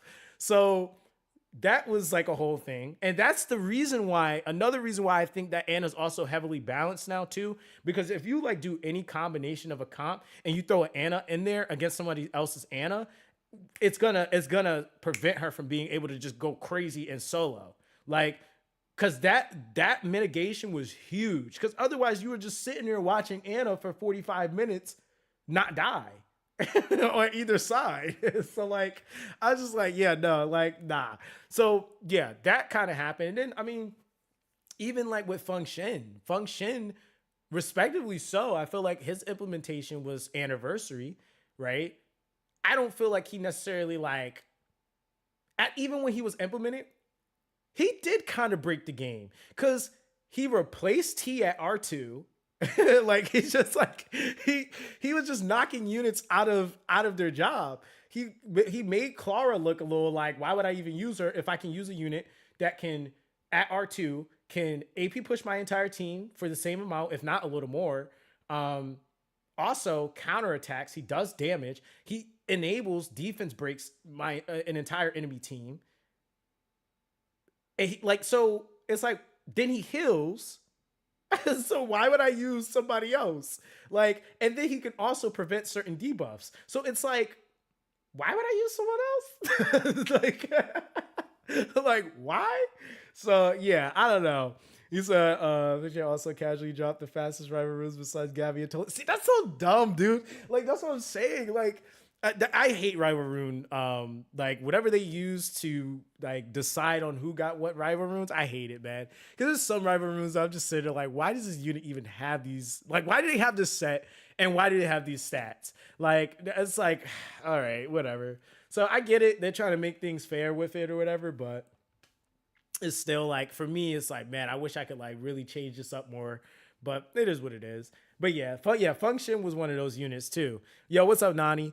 So, and then Sakura was also like released not too long after that, and and she was another character that you got for free. Sakura too. She was another character that you got for free, because when I came back to the game, I forgot I had an entire Ripple box of 50 shards of her that I never opened. Like, so I opened that, and base copy Sakura is broken. Like, let alone if you got dupes on her. You said rival runes are dead. You could completely dodge it right now by doing point war and PvE looter boards, luckily. Yeah, honestly, yeah, rival runes. I honestly haven't really like messed around too much with my rival runes, because coming back like with the mythic boost stones, I really needed to put more emphasis on like getting my regular relics up to par with the mythic boost before I started using them all. And I was like, really honestly, I started looking at it. I was like, I'm not really about to go crazy with this anyway right now. So I like perform up to, I think I'm in like the 30 percentile, like 30 to 40% right now in like knockout or point where, I can't remember, or not point where, knockout and beep out. I think it's 30% right now in knockout. It's also newer servers have like no our income. It'll take like a month to max one or set to 15. Yeah, that is true. Because that's the luxury we had, was that we were already kind of established on certain pieces of content. So when they adjusted and revamped certain things, we just kind of were already doing them, where everybody else is having to work up to do it. And then on top of that, we also had that massive overhaul that they gave us when they first implemented the system that allowed us to take up quite a few units to plus 15. Like I like that was massive. Like, so I'm not gonna lie, like that's also the reason why I always try to tell people too. I'm like, you know, if you don't want to miss out on certain things, even if a game isn't doing that well, if you can help it and get like if you can help it and stick around and just log in to collect resources as things change, if they do end up changing for the better, you're going to have, you know, the ability to be able to do like, because I mean that's the same thing that happened to like the day one players when they changed the unit or duping system. We got an overhaul of Starrymon and a whole overhaul of experience. So much, in fact, that to this day, I have not had to, like, outside of like I'll buy out the shop and I'll buy like, and I'm talking about the gold shop and like the shop from doing Ritual Miracle, which realistically that's a good amount of Starrymon. But I still to this day have not hit anywhere near like not having Starrymon. Like, and that was all from that overhaul they did. EXP, I've never ran out of EXP, and I do not farm EXP. I don't, and I really honestly don't claim that much EXP even from the events because I usually try to aim for everything else. So they gave so much in that overhaul that literally set up people's accounts almost indefinitely if they were just playing consistently, which is kind of crazy. And every single unit on my account is max level 60. So that's why I'm like, yeah, that's like kind of insane that overhaul was that good. And so, yeah, like granted, if I probably stopped playing for probably like another 6 months to probably a year or two, then I would definitely be like seeing like, oh man, I don't got nothing on my account. But like, yeah, like even as I'm getting like, even if I was to get every single unit I don't have on my account and plus 60 them and max level them, I still wouldn't run out of resources, which is crazy. And that's still like 14 units I'm missing in total. You said I'm still working through my path of experience with maxing epics and rare to get all the records from that. Hundreds of spins in those. Oh yeah, dude. I'm not even through like a fraction of mine. Like I still, because there's still like the limitation. Like you got to go on, like some of them you got to take into cube. So like I got to make sure I do like in a set of 5, so I can take 5 of them at a time for each 48-hour rotation. So taking those that want and need to do cube as part of their requirement for their path of experience. So doing that, then get that, and I've just been like kind of stacking stuff that way. Yeah, it takes forever. It does. It definitely does. That's why I said like it sucks because this, like, I feel like again is in a really solid position, but it's one of those things where it's like trying to get people to care about it again. And this would be probably like the 5th or 6th time I've tried to get players to come back to the game, you know, like, and after that many times, it becomes harder and harder to convince people to like come back, right? Because they're just gonna sit there and they're honestly just like the average person is just kind of like, okay, like they did all that, but like I'm just waiting for them. Like it's a PTSD thing. It's like I'm just waiting for them to make their next mistake basically and leave again. So some people just figure I might as well not even come back. So yeah, I definitely put out videos and was like, hey, this has changed. They got this, they got that, but each time it definitely is going to dwindle, right? Like people are going to be like, I don't really care that much. And then you got to remember too, new games come out. So people that were maybe at that time, they weren't really playing anything else. They were willing to come back. Now they're playing, Weather and Waves, or they're playing Zenless Zone Zero, or they're preparing for, one of the new games coming out, like, so that just kind of is what it is. I said I missed some of the new character stages they did, but they only did it a few times. Well, you talk about Dislike, Ronald? Because yeah, I mean, and that's my thing too. Is like it seems like even with this like Halloween event that they're about to do, they're starting to kind of pick up in like diversifying the events and making them kind of unique. Because it's been a lot of the copy pasta for a while. Like I will say the event structure, as far as the rewards itself have changed, and the adding of the relics farming has been like super nice, but the events themselves are like the same really, right? But I think that like that's something that like we were kind of waiting for. So gonna write Dislike out till next big non-anime gacha drops. Maybe Godforge will be that, who knows? Yeah, I mean honestly for me, man, like I think that okay, I say this very like I'll say this, right? Most of the time when games coming out or are in development, I make pretty good picks, right? Dislike would have 1,000% been one of the biggest gacha games if they would have listened on the release. the Ali banner single-handedly took this game down a spiraling like a spiraling pit to absolute nowhere for the longest time. And that unfortunately is what happens. Sometimes one bad decision can change the complete trajectory of something. Dislike easily could have been one of the top turn-based games, period. Easily. But that first banner decision completely changed the trajectory of the game, and I'm saying that as a fact. There's nothing that can prove otherwise. Like, oh, they had this happen. Like, nope. Ali banner single-handedly ruined it, because there was so many people, and I remember that. Like, there was so many people that were so hyped to play the game, and after Ali's banner, that I remember like even my viewership dropping by almost like half. like more than half actually for a long time. So even trying to like restabilize stuff, it was like, God, Gaius was a whole issue too. But yeah, Ali's banner literally single-handedly destroyed the game for sure. Like as far as like that blow up opportunity, it destroyed that. Like it happened, right? And the thing that sucked about it was like, I couldn't even sit here and be like, oh, the company didn't know that that wasn't going to happen.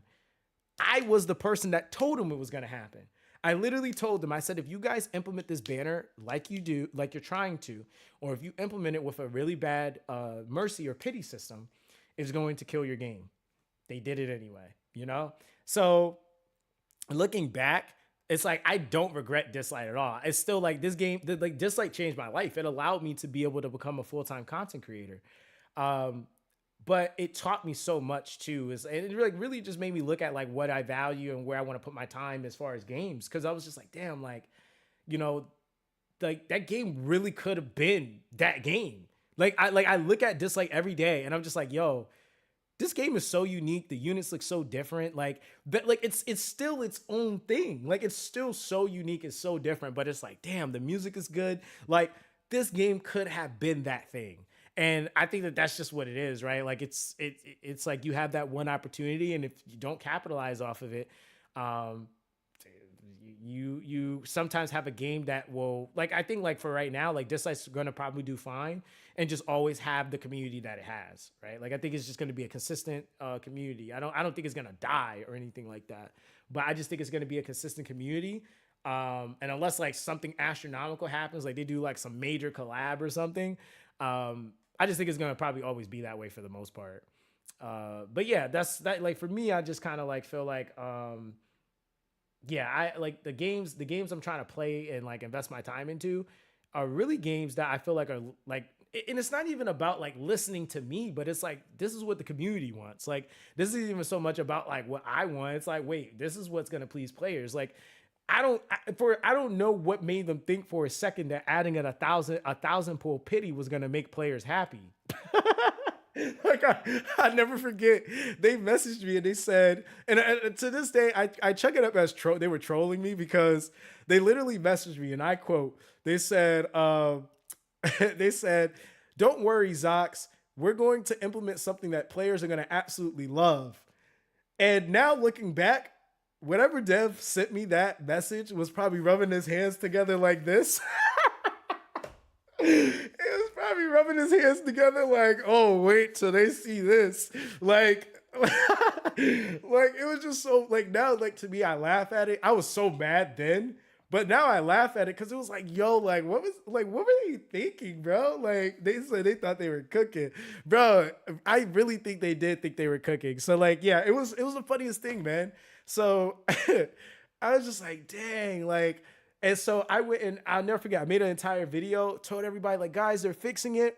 And then we all got surprised by 1,000 pulls. I was like, yo, I don't even think I've seen a game with 1,000 pull pity, bro. I was like, I've never seen that before. So yeah, it was fun, man. It was so funny to me. You said there's some games that still don't have pity. Yeah, those are, yeah, much older games are like that, right? But like if you're trying to, like at that time, you're trying to release in modern day time and not in early gacha days, you can't hop on the scene and think you're gonna get away with not having a mercy system or a pity. It didn't have any of that, bro. It was basically the way it was set up before that was like you could pull like infinitely and never get anything. Like you could actually have pulled and not have gotten the rate up unit. And that to me was insane. I was like, that's more insane than the 1,000 pull pity. But 1,000 pull pity is still insane because the 1,000 pull pity, what it did was it contextualized a price point. And at that time, if you wanted to do 1,000 pulls, that meant you had to spend, I think it was somewhere priced around $2,000 to be able to get Ali. Like, so, like, realistically, like, is any gacha character worth $2,000 for a base copy? Hell no. Like, that's insane. Like that's in any game. I'm not giving you $2,000 for a base copy. Like, that's nuts. So yeah, nah, that was basically what it contextualized, what it was showing, like what it basically was telling them, that if you want this character, you got to give us $2,000. Because nobody had 1,000 pulls saved up at that point. I think even like what people had saved from the launch might have been a couple hundred pulls, maybe. Like nobody had nowhere near that number free to play. So that was just like, it was just kind of insane. He said, if you're a Genshin player, hell yeah, they are. Listen, man, don't start nothing with Genshin, bro. I'm not trying to have the Genshin frogs coming over here messing with me.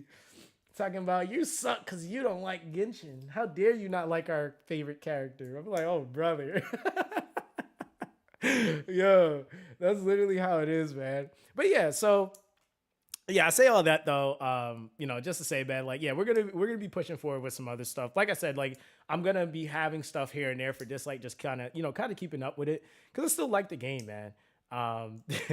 But yeah, I'm definitely gonna be trying to focus more on the newer stuff. So like Etheria, Fellow Moon, Godforge, and yeah, I'm putting a lot of effort into it. So. You said, remember old Tectone got that pity and get. Oh my god, bro! What was that freaking weapon banner, bro? I forgot the damn. Was it sacrificial? It was something. I forgot what the damn weapon banner was. That was like the worst banner ever. You said even though kind of after 20 years got got pity. Yeah, it was a weapon banner. Yeah, that was. Oh man. Oh, Staff of Homer. Was it a Staff of Homer or something like that? Yeah, bro. That yo, that was freaking dumb. I'm dead. Nani, did you press something by mistake? God damn it. See, Nani over there. Yo, Nani over there ethered Dorado for no reason. I'm like, yo, what did he do? Yo. My bad, Rado. Yo, Nani over here fell asleep on his keyboard. I'm dead. He said I was scrolling up. Yo, no, honestly, it is easy to do that if you're on phone. If you just tap too much twice, you'll straight up you'll straight up ether somebody out of the chat. Like yeah, he said, Rado, good day, sir. I was like, damn, my boy brought up Genshin is you got ethered. I didn't know you had that much of a vendetta around Nani. That's crazy, bro. But yeah, man. So yeah, I'm probably gonna start working on this video for Etheria. Like I said, Fellow Moon stream 24th. I'm gonna just have everything scheduled out. So we're gonna have or not Fellow Moon 24th. Fellow Moon probably be the 25th because I got to do. I gotta do Etheria 24th because that's when the closed beta starts. So 24th, Etheria, 22nd, Path to Nowhere, second Annie, 25th, I'll do Fellow Moon, and then we'll kind of go from there. So, all right, guys, I'm gonna head out. I gotta take care of some stuff. I appreciate you guys for coming through, man. I'll see you guys later. All right, everybody, stay blessed. I'll catch you guys in the next one. All right, guys. Peace.